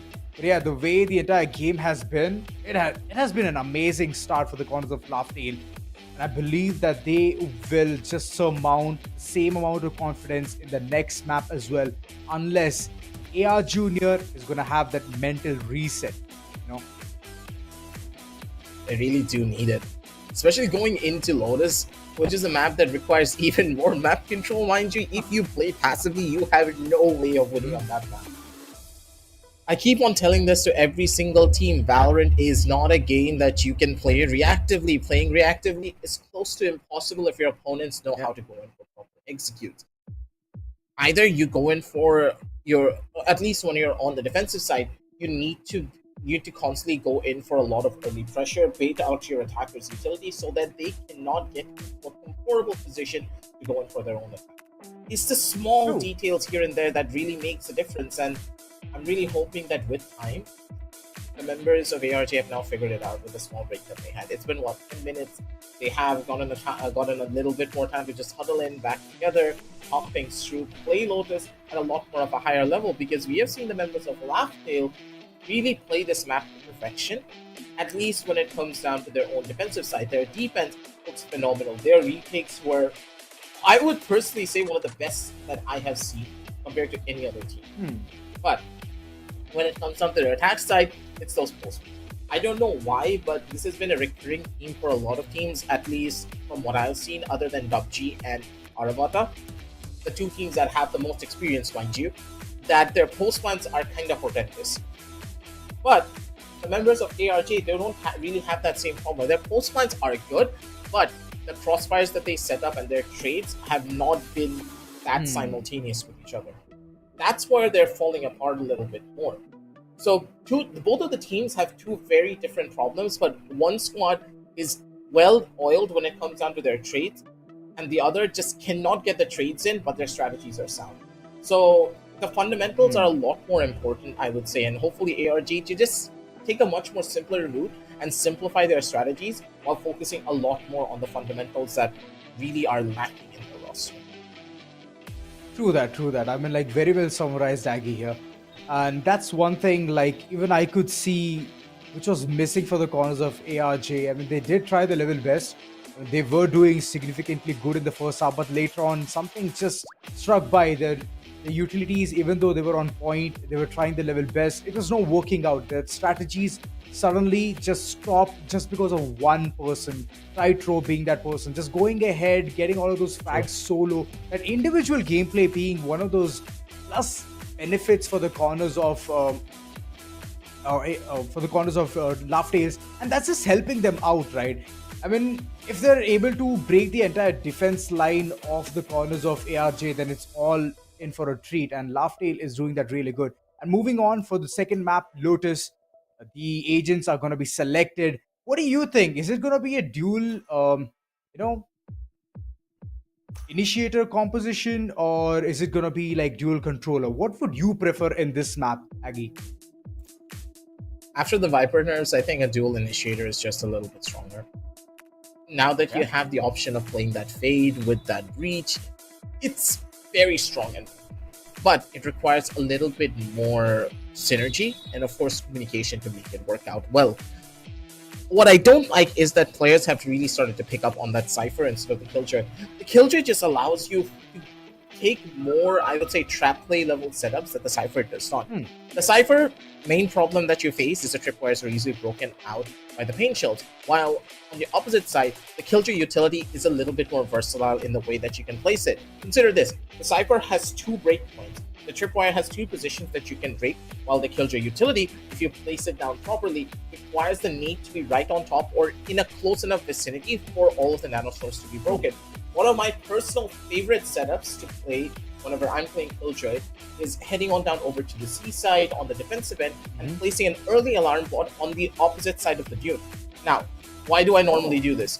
It's because players, whichever, if anyone ever wants to walk up towards C, maybe go in for a little bit of a sneaky hit, needs to trigger that alarm bot, and that alarm bot is not breakable by anything. Even if you throw a nade, that nade is going to be landing directly on top of the dune, and it's not going to reach the alarm bot even. So it's a huge investment to try and break this. So if you try to break it, a Killjoy being inside of the site can instantly come out, peek you, and get a kill. That is a very strong trap play setup that you can go for, gaining early information towards C, allowing the players that are playing towards maybe the B side or even close to the rotating door to instantly open it and go in for a huge hit and pincer the players from 2 different side lines. These are the type of trap plays that you expect if you have a Killjoy on your roster. The Cypher, a little bit more one-dimensional. He can hold the side better than a Killjoy, but Yeah. he's not going to be able to give a lot of support to your team on the similar level. I would definitely agree to that. And yes, like if you ask the same question to me, like I would definitely go for the dual initiator composition as well. I mean, fade and raise, the combination will be amazing. And alongside, if you have another agent who can go ahead for the flash, play those flashy gameplays, for example, breach here. I mean, it's just gonna make things better and smoother for the team to even understand what's going on, right? So that's one thing even I would like to implement in my rank games as well. And even in this game, we have seen like dual initiator composition. So I hope it's going to work for both sides. And I'm hoping that AR Jr. will learn from the mistakes, from the previous mistakes in Ascent, and then finally just make a perfect wackadoodle out of laugh tails. But here's the thing, the plus point is I do want to see Split. So that's the reason I'm betting on AR Jr. to win this particular map, because Split is a very interesting map where Raze is always gonna be picked because of the the smaller dimensions where the nade can literally go ahead and make some good amount of damage. So I do want to look at that map. So I'm hoping that it's gonna be 1-1 AR Jr. I hope they are listening to me, and all the best for those boys out there so they can perform with all their mights. Air Junior is one of those teams that have the potential, but they don't really know how to utilize the potential for this. This is their opportunity to do so. And yeah, sorry about the small delays here, ladies and gentlemen. We're going to be jumping on down towards the gate soon enough. The players are trying to reconnect back in towards the lobby, and we're going to be jumping straight on back in. You know how Valorant is. There's going to be slight crashes, but we still love it anyways. Yeah. The action will, of course, be on top-notch quality. Don't really worry about that. And as we are going to be waiting here, you can check out all the links down below in the description. We have huge sales going on at Flipkart. If you want to get yourself a couple of good deals on very incredible products, got you covered, our sponsors, and made sure to give you the best deals that you can get here for that promotion. But for now, let's talk a little bit more about what to expect coming in from the Fade, and why I personally like the Fade here on the side of Laughtail in comparison to not having a Fade on the opposite side. Now, with the Fade, it's strong because it allows you to have not only a source of information with the Haunt, but also the Prowlers, which can be utilized early on to gain information. Plus, it gives you free tree control that no other initiator can do in this current meta. True. Other than Sova and, of course, Sky, who have the Trailblazers to give you an opportunity to follow it and maybe go in for a push. the Fate has two Prowlers on the opposite side. Now, with those two Prowlers, yeah, it's not as strong because you can easily break it, but that's all that you need. You need some form of breakable utility that will force your opponent to be like, hey, we need to move our crosshairs to this position, allowing anyone following the Prowlers to instantly come in for a possible one tap if the communication lines are well done. And that's why a lot of teams that we have seen in other regions shift away from the breach and start picking up on that gecko. Because if you have a lot of different breakable utility, it really does cuck any good player when it comes down to their aim because they need to break it. And breakable utility strength is slowly but surely rising up in the current meta for a lot of teams. True that. Only one solo Cypher just trying to dwindle there towards side C. Currently looking at the way the entire push is coming in, the information is very well understood that LTE is moving towards side C, and slowly but steadily they want to move away from there. The only way they can do is the rotating doors. Other than that, it's gonna be a show of Cypher to easily hold down the entire situation under the control of Natsu. Cages are up, and there you go. All the angles being completely shut down. Natsu sadly has to vacate instantly. It's going to be a post-plan scenario coming in real soon. And LTE finally has managed to secure Look at the those Cypher! extra money. Yes, he is going all the way behind. He can get multiple frags here. Tightrope. This man has an individual gameplay, 100 IQ gameplay coming in from his end. And there you go. It's a 1v2. All of a sudden, 1v1. Tightrope still up for his attention. Last person standing will be Prophet, and unfortunately, he has to fight the dust. Good understanding there, Aggie. I mean, the way the entire push came in, it was very sneaky of Tightrope to even do that. This is why side extensions are so crucial on the map of Lotus, especially when you're attacking over towards the C side. I love the fact that Tightrope had the initiative to be like, boys, I'm going to be going on a trip. That goes there. And I'm going to be able to make this one work. And that's who's actually playing on a laptop. Never mind. Where is this guy? I remember him playing on a computer before. Age of years, Actual man. Giga Chad. You need to have that backup, right? And that's one thing which the laptop provides. Anywho, moving on this round, it just looks like it's going to be a symphony yet again from the corners of Good ARJ. kill, First frag already taken onto Tightrope. So the lurker has been denied. That's a big gun. That's one, yeah, that's one big thing, man. I mean, at this point, I'm not worried about Simpo at all. I'm worried about Tightrope. That dude is nuts. He can do anything out of nowhere. So close. Max gonna be able to find a good kill over towards mid. That's your Roman now gone. ARJ. Not having the smoke will not allow them to try to play for the lot more of the close proximity fights. But still, regardless, there's a lot of Guardians on play here. 2 bullets for a kill, yes, but if you get caught off guard, it's not going to be that easy to go in for these plays to happen here. Black, position's good. Are they going to be able to clear out these close corners? Profit in a prime spot to find a minimum of 1. He's able to get it, but instantly traded out. 1 for 1, and honestly speaking, the defenders, they've done more than enough here. They don't need to worry about much more. Natsu comes in for the big save, catches out Shy Guy in towards the back. Last one already spotted, and it's going to be simple. Doesn't skip a beat as per usual. 0-2. Even though the mistakes have been made from the corners of ARJ, they're still doing like those like rookie mistakes, right? I mean, it's fixable. It's definitely fixable. Osiris has gone so to the cafe. One thing, yep. He's there. He just knows that he needs that extra bit of jolt to get this entire thing accomplished. Yeah, moving on. ARJ.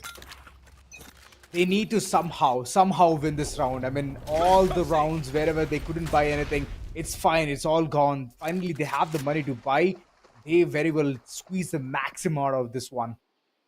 LT, on the other hand, they're heading towards side A, slowly but steadily checking all the corners, just thinking that the race might double saturate and reach towards rubble. That won't be the case. Checking every single corner. Simpo waiting it out. He has the Guardian, and Guardian's mind. That weapon is very underrated. One shot to the head and you're done for.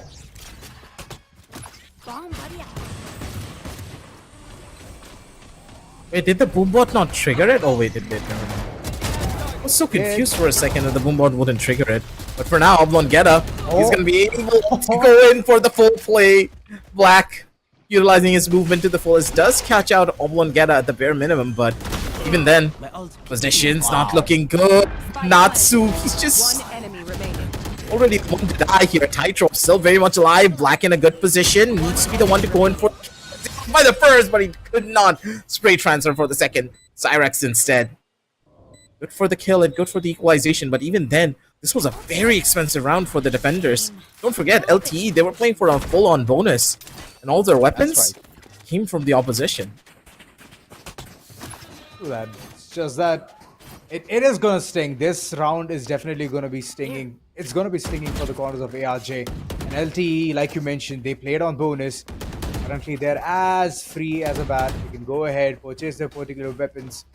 Tightrope, yet again, I don't know, man. This person is on to a different level. Like, he's built different. You never know where he's gonna swing. You never know where he's gonna be. Currently, it looks like he wants to take control of mid. And on the other hand, the complete team is heading towards side C. Early aggression, a proactive move coming in from the corners of ARJ did lead to one loss of I know teammate here for the corners of LT, but it's still recovered. It's recovered. And that mistake is gonna surmount. ARJ yet again. One round went Player good. standing. The next following round, Good swing. absolute tatters, man. Go get him. I love the way that they swing out and take fights too. It's so well done and simple. The bullets just connect. Let's do it again. He does not miss when it comes down to these headshots, man. And the confidence that this guy has compared to map number 1, it's phenomenal. The rise in confidence and all of the players of LT have, mind you, not even at simple. They know they're gonna win this. And they are going to win this one in style. And you can tell, right? What is the weakness of the Cypher? Natsu's not really playing that badly, but having a Cypher on your team just makes you much more reliant on your raw mechanical skill compared to the utility that you can bring for your team. There's no stall potential, and not having that stall can be painful here. But for Simple, utilizing the nade early, slightly questionable in the way that he wants to take this entry here. But with C-side being completely empty and no Cypher being present here, he has an opportunity to fully go around for this. Look at Dude, that spam is shots, but definitely look at what members of AirJ are. They're in towards Wow. mid. And Simple is so snappy. Look at him just going ahead. Oh boy, the point where he had to go ahead and hit those shots, he couldn't have. Longita did manage to squeeze a kill here. And I believe that's going to be the maximum they can get. Oh, this was very close. Profit! Good swing coming in from Player that end. standing. Big save. This is just pistols. It's just such a decent buy coming in from ARG, and they have managed to squeeze so much out of it. Have retrieved 4 weapon for the next following Weapon round. here. And this is Laptop big. buff. Yep. And That's what you call the someone just laptop iced buff. Man,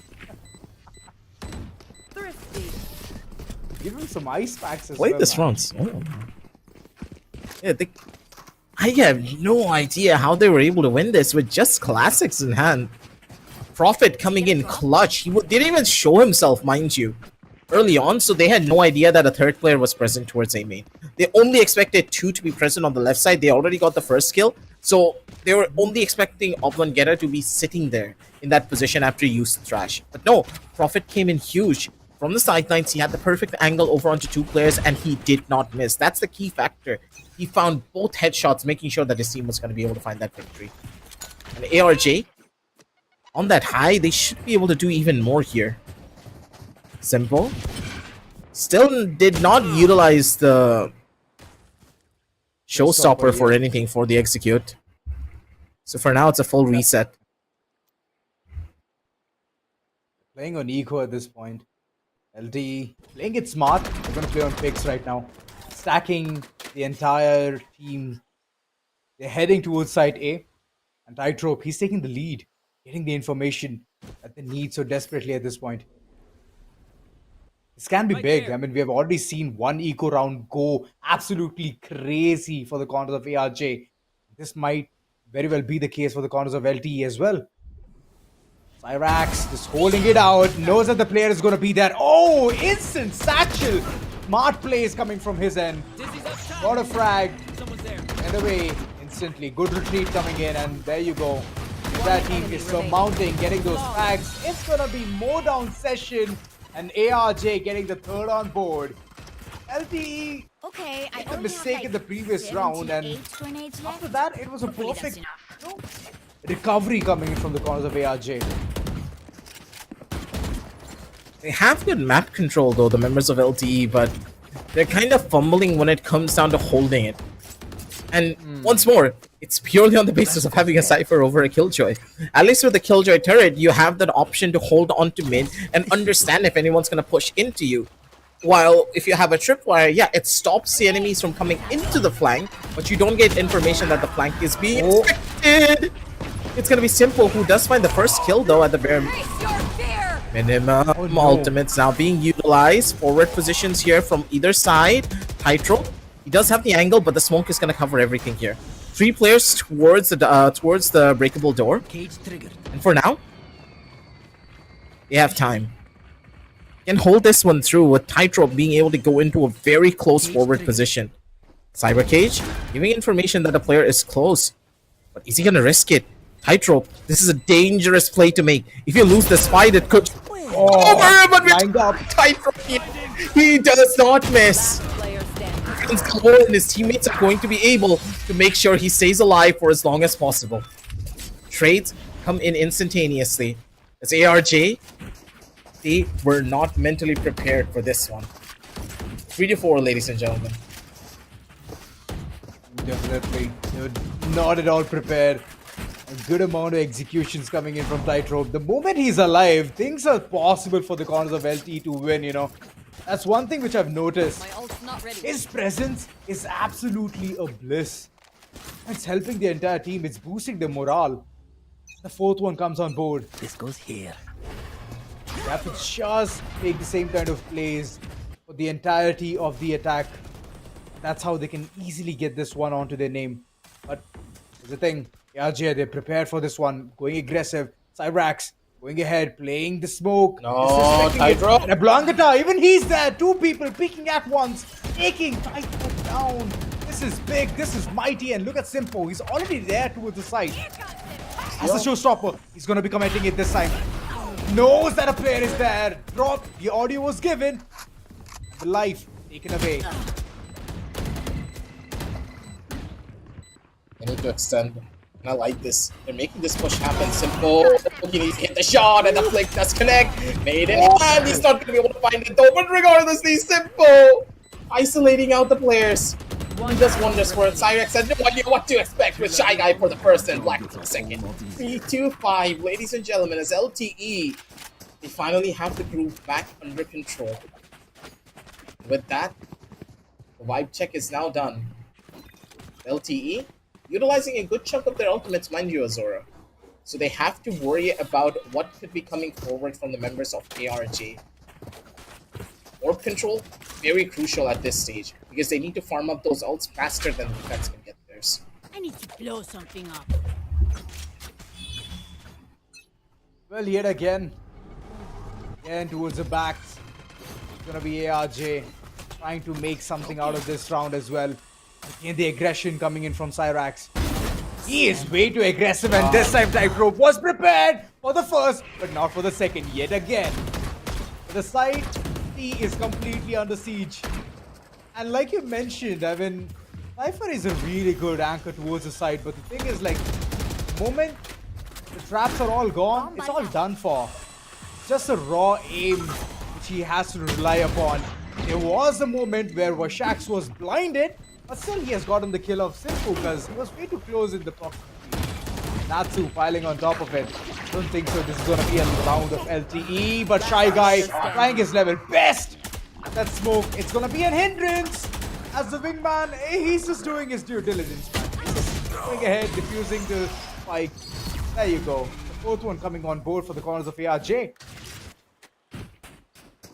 Also, another funny thing that a lot of people don't know, that Wingman, when he's diffusing, is elevated to the point of head level. So if a player Yeah. is standing right next to wingman, technically their head and their neck is almost at the same stage. So that's why Zato could not go in for the proper spam. He was spamming at the head level of a player that would be sitting down and defusing, but because it's wingman, he couldn't get the spam off properly. Ah, I believe even he needs someone who can tell him the fun facts, and he would have been all ready for that. But yeah, thanks. That's some really good information there, Aggie. Next time, I'm actually a Gecko main, so I'll make sure to stand right in front of him while he's diffusing. No, bad idea. Don't do that. I mean, my teammate is gonna be alive, right? So why not? Why not go ahead and take the gamble? But currently, who's taking a gamble? It's LTE, man. They need more rounds in attack because this is an attack-sided map. So I would definitely want them to get more rounds than just 5. But ARJ, they're doing everything right at this point. They're getting everything perfectly checked up. They're they're going ahead for the aggression, getting that early information towards site A. I mean, towards rubble, and then just playing the perfect game. So that's helping them. And it's currently like the way we used to see ARJ be very scared and intimidated of LTE, it's the opposite now. So LTE literally need to come out of their shells to play this particular map, is what I believe. What do you think, Aggie? Let's have to wait and see, honestly. For now.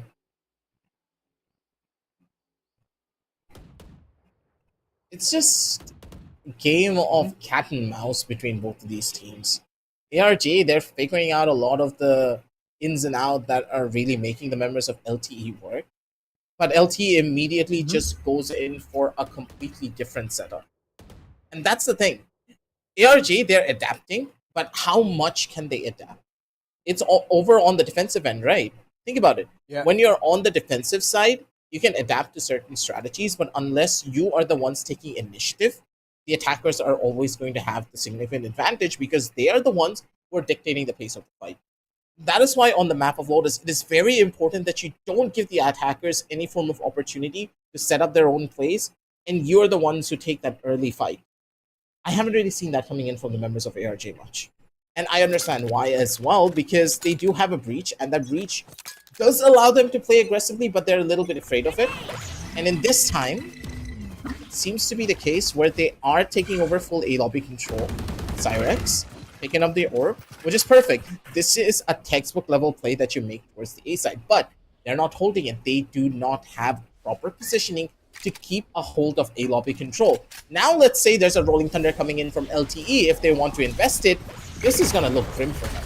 Cage triggered. Ooh, it's definitely going to give them the map control. That's one thing which I'm just waiting. Oh, that was a good burst out there. And currently just making things worse is going to be the Rolling Thunder. Look at Prophet being caught off guard. There you go. Everything has worked out. It has panned out for the corners of LTE. They're just aggressing. Nitro, he's pursuing this one. He wants to go for the frag onto Oblongata. So, the flashes off. Mosh pit. Oblongata is always going to be Much. prepared. It's going to be amped up.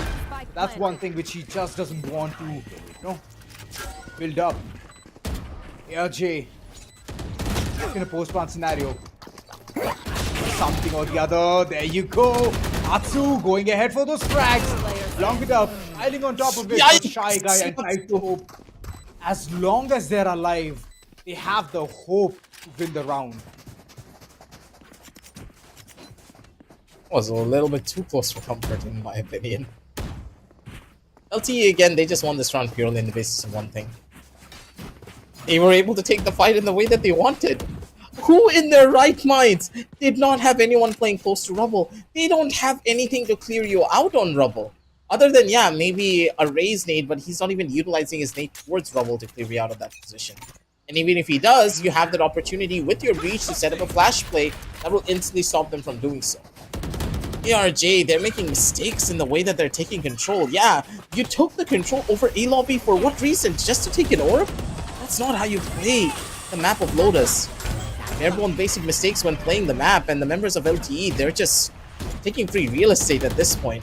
No one holding towards the seaside, again playing for a full-scale retake. And LTE, they're more than happy to take this fight. Look at them! They're already ready to extend the site for themselves. They're in spawn! True, because of weaponry. Weaponry is not that great, and they understand, they know the reason why there's no retake coming in real soon. And it's all down to this last man standing. Judged by the fate of Zato. Last round in the half.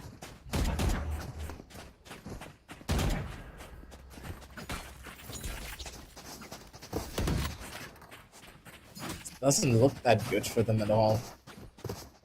LTE, if we can check out the scoreboard one more time, I do believe that their ultimates are just about to come online. Nightfall's 2 off, and yeah, just look at them. Simpo's 2 away from the showstopper as well. They have a good opportunity of using the showstopper or even the Nightfall if they want to, in proper synchronization with one another. It all depends on the setup that they want to go for. They have options again.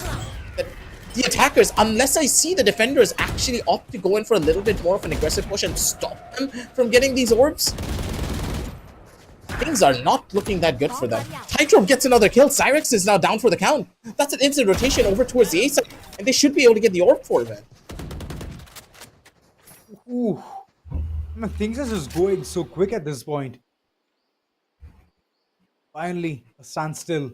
A rotation being called off towards side A. Was a player who was lurking around towards the A side itself. And it's going to be a blown they took the orb. Look at the ping, it's so accurate. Wait they a didn't take the second. orb. That's true. I mean, if they do, then the information will be given away, right? And ARJ, they're just waiting for the information itself. Simpo, he can they're do not this. gonna If he take the goes orb. ahead, yeah, if he gets it, then it's all going to be easy for the team to go ahead for the execution. Oh, Blongata! You mischievous guy. Gets a second frag, gets a third as well. It's the fourth down 1-1 A. for him. It all started with Tightrope and ended up with the breach. Kato going ahead for the post-plan scenario, but I don't think so. He can take it all up, soak it in. Nightfall can be committed. Information. All about that. All about the information. A tap coming in, and it's going to be Prophet getting that frag onto him. Zato sadly couldn't do much there, and a scoreline for the first half is 7-5. The only way that he would have ever won that is to one-tap both players out of existence, but even then, it would have been quite the difficult feat.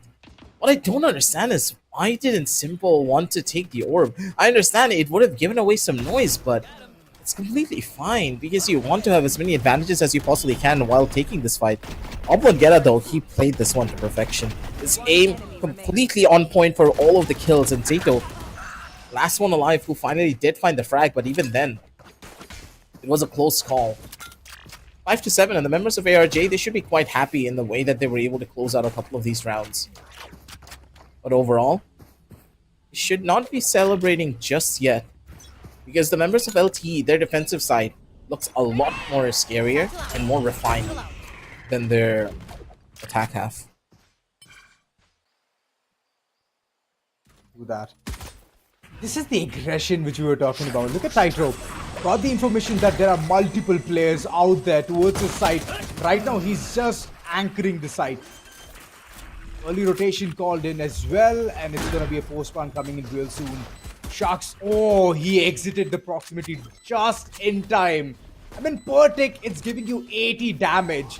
So in the second tick, he would have been dead at this point, but okay, he's alive with just mere 20 HP. Currently, it's going to be the post-plant scenario being under siege. Kato goes in for the frag. The amount of frags coming in, right clicks all around, and look at Shy Guy timing in at the right time and obliterating the enemy team. They can easily go for the defuse as well. Oh boy, what did I just see? It was a good execution coming in from ARJ, but then the post-plant scenario, my oh my, they couldn't keep it up. Try to stay serious here, but ARJ were just very confused of what was happening on the side. Simple jumping in from the top lane, instant when it comes down to these retakes. And remember what I said previously, Zora, that the retakes is where the members of LTE shine? You saw exactly why. Definitely. The team is not afraid. They're going to jump in into your face. All 5 players are going to be taking the fight together, and they know how to do proper They don't target have a chance. prioritization. Satchel out. That's what gives them the edge in every turn. Well, this is one thing very clear that Simpo just goes ahead and he just wants to lobby control. He wants to understand where the attackers are heading at this point. And look at that.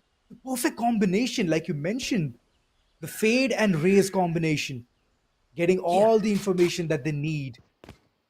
And Simpo jumping up and down, trying to get the perfect bit of information. Knows that the player are there towards the spawn itself. And currently, they're heading towards B. If they do, the Cypher trap is just waiting for him. I don't think they care much about the Cypher trap. With no one really being close enough to go in for this play, Nitro, he's in a worse spot though. Angle, not really his to play around with. He doesn't even have a smoke there present to try and hold this. Questionable in the way that he wanted to play this one, but at the bare minimum, he dealt a lot of damage, right? ARG's 3 players are very low on the HP department, so a couple of run-and gun kills should be enough to finish them off. Oh, true. What better? What better than Ares? Look at that. Zato goes ahead, gets that frag. Currently, every single one of them is just heading towards the side. 2v2, both the players way too low.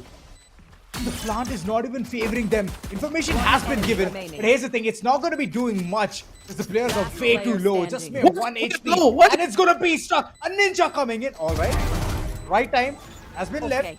Where was Half defuse and Zato is going to be completing it completely.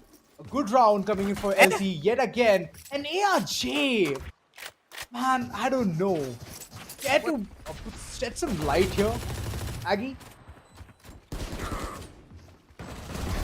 I'm just confused as you are at this point. One enemy remaining. I didn't know what Black was trying to. Oh wait, Black had 0 bullets. I didn't see that. The man tried to jump forward and go in and pick up a gun right in front of his enemies. The balls on this man. The things you do to make the team win, right? Yep. Hey, but at least they won the round, right? You always have Zato to go in for plays like this. And once more with the Ares, he's able to sing a song of death.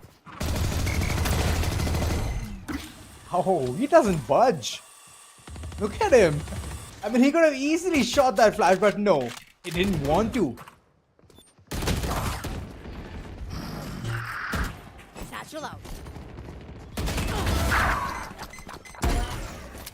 Finally, a ray Not really of even a hope. weapon in the hands of Shy Guy for this one. Play this one very slowly. Zato again. Still alive for some of it, but not really opt to go in for spams just yet. Nightfall in check, but utilizing a Nightfall here like this seems to be the play that they would have wanted. Cyrax! Be careful when you whiff those shots. Because now Simpo's been given an opportunity to maybe pull out a clutch. Miracles have happened from this man, but with a stinger in hand, it will be difficult. No smokes, no nothing. One man now zoned into one of the players. That's the first good shot! And Oblinkena with the third as well. And he's 1 away from the crash. ARJ, they now have a good opportunity to go in for a proper execute over on the C, A, or even B if they're able to make this rotations happen proper. Indeed, indeed. But look at the amount of dedication the wingman has. He knew that the target is right in front of him. He went for that slap no matter what the cost will be. And the concussion, it was very significant. It was against an Ares. So the Ares is it's that kind of weapon which can literally demolish multiple targets at once if you know how to spray transfer. That's one thing which is just working out. And right now the information Tightrope has already received that it's gonna be a C hit. There you go. Everything has been commenced. Nades coming in just to clear the corners. The satchel, it's gonna be helping. Cyrax getting the perfect frag onto Tightrope. There goes the weapon in vain. Oh, that's a good ult. They're able to answer. And ARJ, they're just W-keying their way forward purely on the basis of a Breach ultimate. Beautifully done, but the utilization of the Breach ultimate was done to try and stop an Eco from rushing themselves forward. Profit though with a spray, good for the first. He's not playing a couple of mind games, but Shy Guy is not going to give him any space. Shy Guy, good for the double, but he's not going to be able to find his third. Sad story indeed. And Profit ended up being humbled there. He wanted to play a little bit of a game with Shy Guy, but once you see this man's face, it's gonna make sure that you die a horrible death.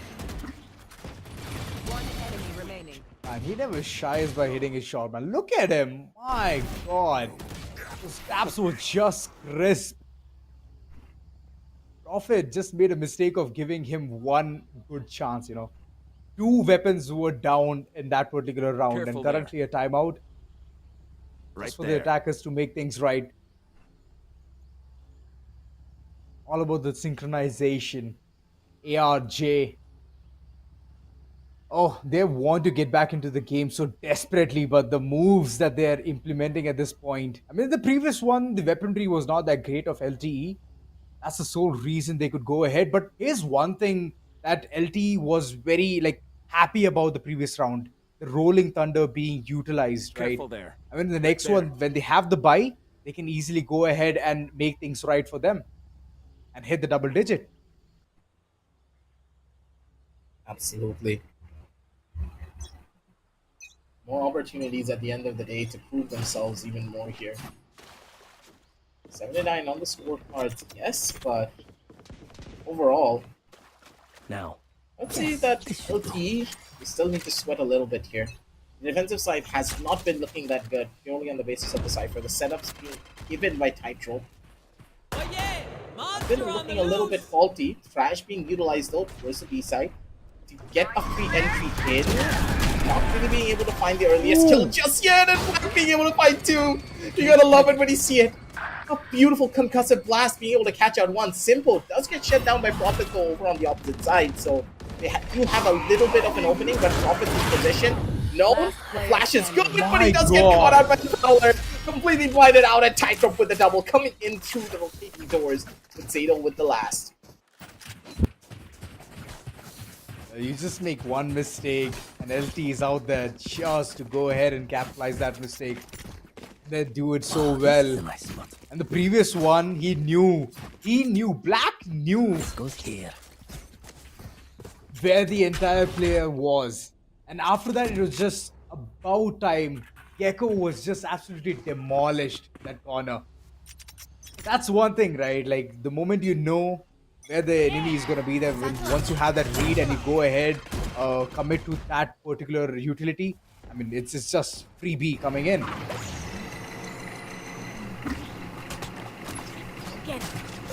Another big play could be made here. Cyrex does have the showstopper to maybe make an execute over towards the side, but Even then, it's quite dangerous. Natsu in mid to maybe bait out a bit more utility, but they don't have any info. Look towards A. Simple's already over on the top side of Rubble. Does get baited out a little bit here, but he's not dropping. He's holding Rubble down tight. Because of the amount of information that he has, he's not gonna be risking it. Coming in from the side, Cyrex does catch out Tightrope though, finally. Being the danger man for all of it. Concussive Blast, nearly they'll damage over on the 2, but regardless, the defenders, they're not gonna be able to make their way in towards the side just yet. And no real utility in hand either for the members of LTE to make this execution simple. The only possible way is to take it from the shadows and try and create the chaos between ARJ. That's the only way I can see things happening.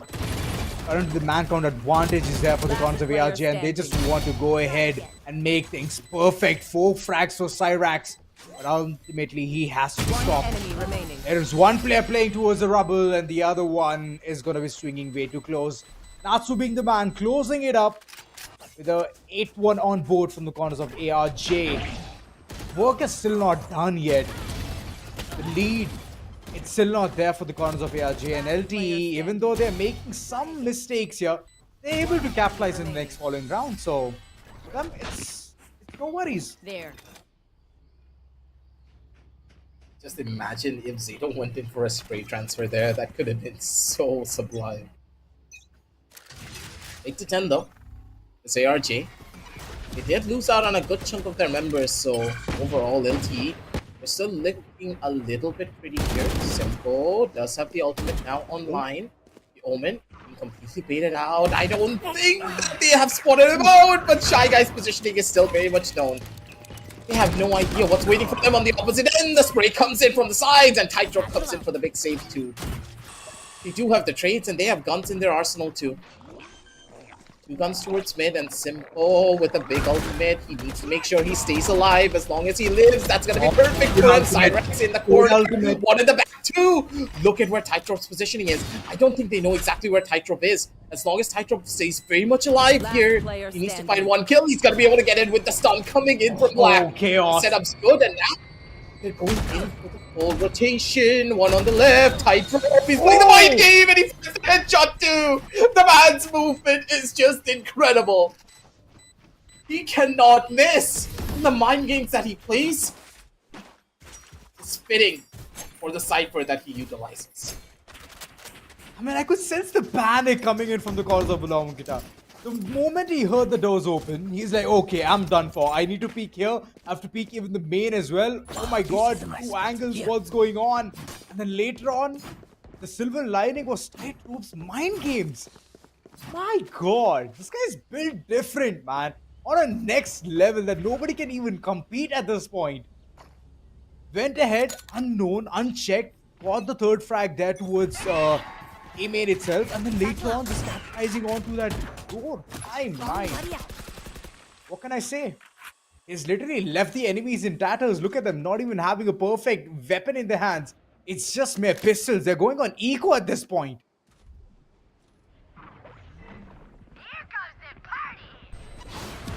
Now Simple's ultimate's also being popped.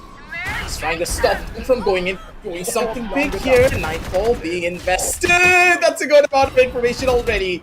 2 players down, dusted. They know exactly where the last couple of players are. They're missing their shots though. Vishix, you need to be careful. Zero comes in with a run and gun. The Phantom doing its work. 8-12. As LTE, you can see smiles on their faces. But for ARJ, a lot of frowns. Need to be turned upside down if they want to try and go in for a comeback. They need to get their momentum ready. This is the second time that Oblongata literally thought, you know what, I should not belong here. And that guy is having a tough time.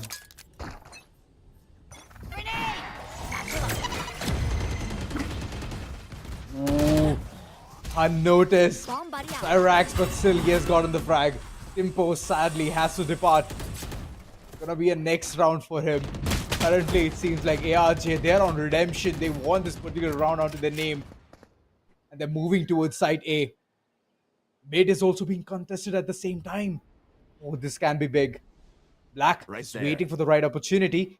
Knows that the player is there towards his spot. Natsu! Get that perfect frag! And he is gonna go for that compromisation of the position of the opponent. Tightrope, position revealed, and he's jumping it out. He's running away from that corner. And so has... He got a kill? The same thing. What? Yeah. No. Zato's getting 2? With a Phantom at this range? Man, this guy is capable of doing both the things, you know. Long range shooting and short range run and gun. He's capable of both.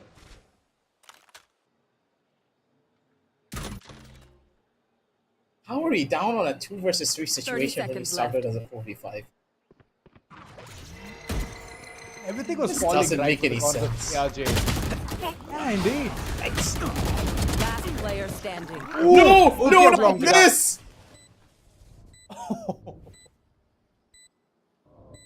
Zato to the rescue. What has he got? He can at least reveal the position of the players. But he wants to go ahead for the dry peek. Gets the first one, gets the second one. No! Oblongata! Ooh! He should have actually committed. Should have committed with his utility, but nope. He wanted to go in for the dry peak itself. Got lucky with the first one, but not the second. Zato also coming up with some surprises here. The entire team is filled with surprises, man. What am I talking about, Zato? They're coming back in towards this game hard. 9-12 though, ARJ, they do have a taste of victory, plus they have 4 big ultimates online. You could say that, yeah, the Omen ultimate is not that big, but no. When you're going in for a seaside execute, you can use that ultimate early and go straight towards the back. A lot of players kind of forget that that Omen ult is extremely powerful, not just to gain information, but also to gain proper spacing. Cyrex, realizing a good chunk there. Black does take a back seat towards Natsu. They need to worry about a couple of the players that are towards the mid side. The door now being opened up. Vicious in a good position to try and stop them, but regardless of it, there's no space just yet. And LTE, are they opting to go in for a full-on save? Because trying to go in for the execute just yet, it's not going to be looking that good. They should have done that. But instead, they're committing. They're going ahead for it. Prophet is getting the perfect position at this point. Those frags are very crucial. Shy Guy, even though he was the one who opened the door, he doesn't want to go through it. He doesn't want to go through it, but eventually he has to depart. It's going to be Zato, the last man standing. Nothing left. He can just go ahead, at least spoil the game from the corners of ARJ, because 5 weapons going for the next following round can be deadly. So if it drops a weapon or 2, it might be great for the team. Has the haunt still. I don't know what is the entire thing that he wants to just keep the haunt in his pocket. He doesn't want to reveal it, doesn't want to utilize it. Even in the previous one, he could have easily gone in for that. But ultimately, paid the price. Currently, the timeout just to figure things out onto how to get the 13th on board and seize this particular map onto the name as well. With a scoreline of 2-0. That's still one step away. What do you think they're discussing here, Aggie? I think the main thing that they're discussing is their aggression. They're taking fights a little bit too harshly, and they're doing it on an individual level. They're expecting that, hey, you're able to out-aim them. Why don't we just keep on doing it? But the team is now currently in a state where they're playing so predictably that they're falling apart. It's not working out for them at all here. ZRJ, they have utilized a lot of big ultimates, but they still have the trash to play around with. Oblongetta has been a hero for the roster. But one player can only do so much, and for LTE, they don't really have buys going into this round. They need to farm up as many of their ults as they possibly can and make that last round count. Zato's 1 away from the Nightfall, and Black is 3 away from a Rolling Thunder. Those 2 ults in proper combination with one another will be the pinnacle of a lot of their strategies moving forward for the defensive side. That will allow them to play in a lot more of a reactive fashion. I'm really hoping that it's going to work out well. Hoping for the same. Oh yeah! Monster on the loose! Zato and Nitro being the anchor for the side A. They're just checking all the corners. ARJ don't want to make any mistakes whatsoever. Zato just waiting for the right opportunity. Prowlers on check. Oh, they get the information. But the information is not yet received of the player, which is very close. Oh, this can't be the demise. Simpo also has been taken away. Zato, he's prepared. He's amped up. Get the first. And he's going to be fighting the Nightfall as well. Information has been retrieved. At Nitro. What does he have to do? It's all down to Black. The Nightfall was used too preemptively. I don't like this. Black can, yeah, maybe get 1 or 2 kills. He needs to guarantee 1 kill at the bare minimum. He's able to find it, so even if he dies here, it's completely fine. Black has the ultimate. Stun comes through. A flash towards the left. He still has a lot of ample amounts of utility to try and survive this. Does he have enough time, though, is the real question. I don't think he does. He said he's going to be very close. It's an Oh, he actually gets it! Oh my god! Defenders win. LTE! Out of nowhere, Black! Oh my god, I just can't get this thing wrapped around my head. Nope. No way, man. Ain't no way. Black just did that. What a marvelous try from his end, and he executed. He knew where the opponent is gonna peek. Peeked at the same spot, got the frag, and afterwards, the timing, man, the timing. I guess it was 1/10 of the second where he could easily get that diffuse downright done. Laugh tail, oh my god, a victory and a sounding number 2-0. A landslide victory here. A very well fought match coming in from the corners of ARJ, but it was not enough at all. It was not at all enough. Yeah. Aggie, what did we just see, man? We just witnessed a good game of Valorant, I would say. Both teams played their hearts out. I'll personally say that ARJ did phenomenal here. This was a lot more of a close showing. I'm not even talking about the scoreline, I'm talking about the rounds in general. Yeah, it was what? An 11-13 scoreline victory coming in from the members of Laughtail, but this was a well-fought victory as well from the members of Laughtail and ARJ. They defended well, they were able to adapt, their utilization of utility was perfect, and Laughtail, they made a lot of mistakes that were being capitalized on by the members of ARJ that was not being done on the similar level when we are looking at the map of Ascent. On Ascent, it felt more like ARJ were winning rounds because they were getting lucky in certain situations and Laughtail were making mistakes. But on Lotus, they were being proactive in certain situations. They understood where the rotations would be coming in from, but they were not having a similar level of gameplay when they were on their defensive half. Their attack looked a lot more cleaner, which is kind of sad at the end of the day because we need to bid this team farewell. They were improving, they were adapting, but it was a little bit too late. Because on Lotus, when you lose a bunch of rounds, especially a round like this, mind you, where I can't even fathom the fact that Black, he was expecting to lose this. He didn't use any of his utility, he kept his Rolling Thunder in check, and he still got the round. It just goes to show that under pressure, players can make mistakes, even if you're cool, calm, and collected. And Oplan Geta, after being in so many clutch situations, just cracked under the pressure and he made one small mistake that cost them the entire round. True that. I mean, the way the entire Dizzy came in from one corner and the peak from the other corner, he could have waited it out. I mean, come on, you have to go ahead for that half diff, and it takes some time for you to diffuse a spike as well. So he should have taken his own sweet time and then peaked it up. I mean, of course, what bat would have happened? The time would have been stalled even more, and that would have been the best part. At least when he's parting ways for that particular round, at least part ways in a good term, right? But that didn't happen, and later on you could just see, like you mentioned, Black was just waiting to keep all of his utilities, all of his ultimates as well in his pocket for the next following round. So that when the retake comes in, when the post-pass scenario comes in, he can go ahead and utilize that, or even get the spacing towards the map. So he was just waiting for that, but eventually he hit his shots, man. He hit his shots, 3 frags, and all 3 were in different levels. Like one, Raze was standing, I guess, in heaven, and he literally went ahead, got that shot downright done with. And if Oblongata might have just swung at that point, he would have gotten the frag. A trade would have been perfect, and still we would have seen another round coming in. But eventually, it is what it is, man, at this point. But yeah, let's just go ahead and look at the individual, plays of all of these players, and let's just look at the scorecard. Looking at the scorecard, you can tell that every single one of these players played their hearts out. Zato, though, making a very surprising comeback here. 21 kills, 16 deaths, and 13 assists for this man. 271 ACS. He did play incredibly well.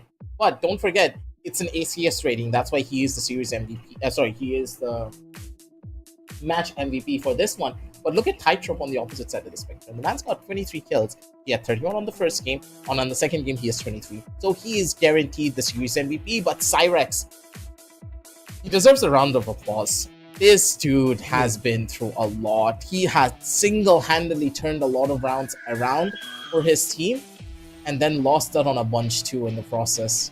It's tough, but you need to take loss, and possibly later on down the line when we have more tournaments, just hit the ground running with your squad. Air Junior, they have a lot of brilliance on this team, but they need more time. They need a lot more time and a lot more scrims to iron out their flaws. Cyrix being crowned the MVP of this match, not really the biggest of surprises because he's been getting a lot of clutches and 10 first kills, mind you, on a race. So he was doing his job as an entry, and he did it beautifully. He did indeed. I mean, a job well done from the corners of AR Junior. I mean, like you mentioned, Aggie, that this team requires more refinement, and that is going to be the case. So, for now, we have to part ways. We have to bid them a farewell. But moving on, it's going to be this team of Laugh-Tail, man. These people are built different. I mean, the way they were just going ahead. But yeah, looking ahead with the series MVP, definitely we are going to see a new face here. It's going to be Tightrope. Man, this kid was insane. Map 1, map 2, you never know where he is, what he's going to do, what his next move is. I mean, he's just going with the trend, right? Never know, never let your opponent know what your next move is. And this guy just gave a perfect example. Being Cypher, being KJ, he has just played that role perfect. The Sentinel is where this man will always shine. And being in the lower bracket, like I kept on telling you, that the fact that Laugh-Tail is in the lower bracket doesn't mean that they're playing badly. No, their opponents just had a little bit more time and a little bit more experience to go in for setups like this. But we can talk a lot about Laugh-Tail, but you can see their journey moving on down the line too. But for now, ladies and gentlemen, I want you all to check out the links down below in the description to check out the big sales that we have at Flipkart. And make sure to hit the like and subscribe button as well, because we still do have another set of a best of 3 for you guys just in a little bit. We're going to be restreaming that soon enough. And if you want to get the notification bell early on, so make sure to hit that bell down below too in the process. But for now, it's going to be your boy Aggressive with the Zora signing on off for the AMD Presents Flipkart Back to College Cup Season 1 powered by ASRock, Acer, WD Black, and Portronics. We'll be back with you real shortly with another 7 minutes.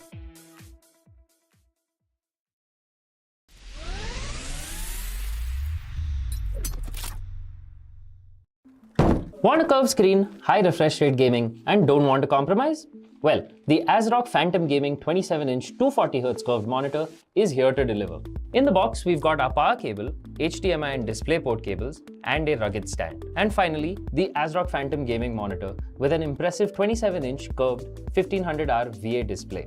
This makes for quite the immersive experience, especially in competitive games like Valorant, which demand higher refresh rates. Diving into the specs, this monitor goes up to 1080p, sports a blazing fast 240Hz refresh rate for silky smooth gameplay, and HDR10 support for vibrant lifelike colors. It covers 90% of the DCI-P3 and 113% of the sRGB color spaces, making those visuals pop at a max brightness of 300 nits. This is great for picking out enemies in low visibility situations.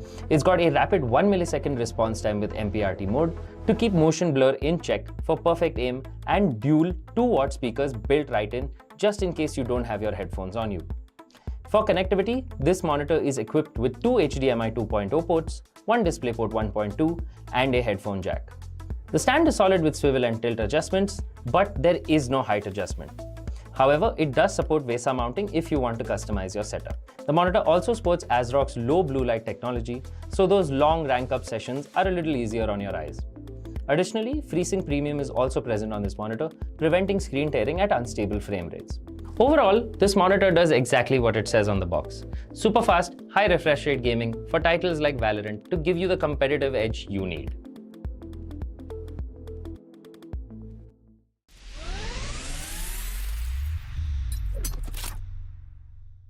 Today we've got something special for AMD users. The ASRock B650 Live Mixer Motherboard. Packed with features and support for AM5 processors, this motherboard is a statement both visually and specs-wise.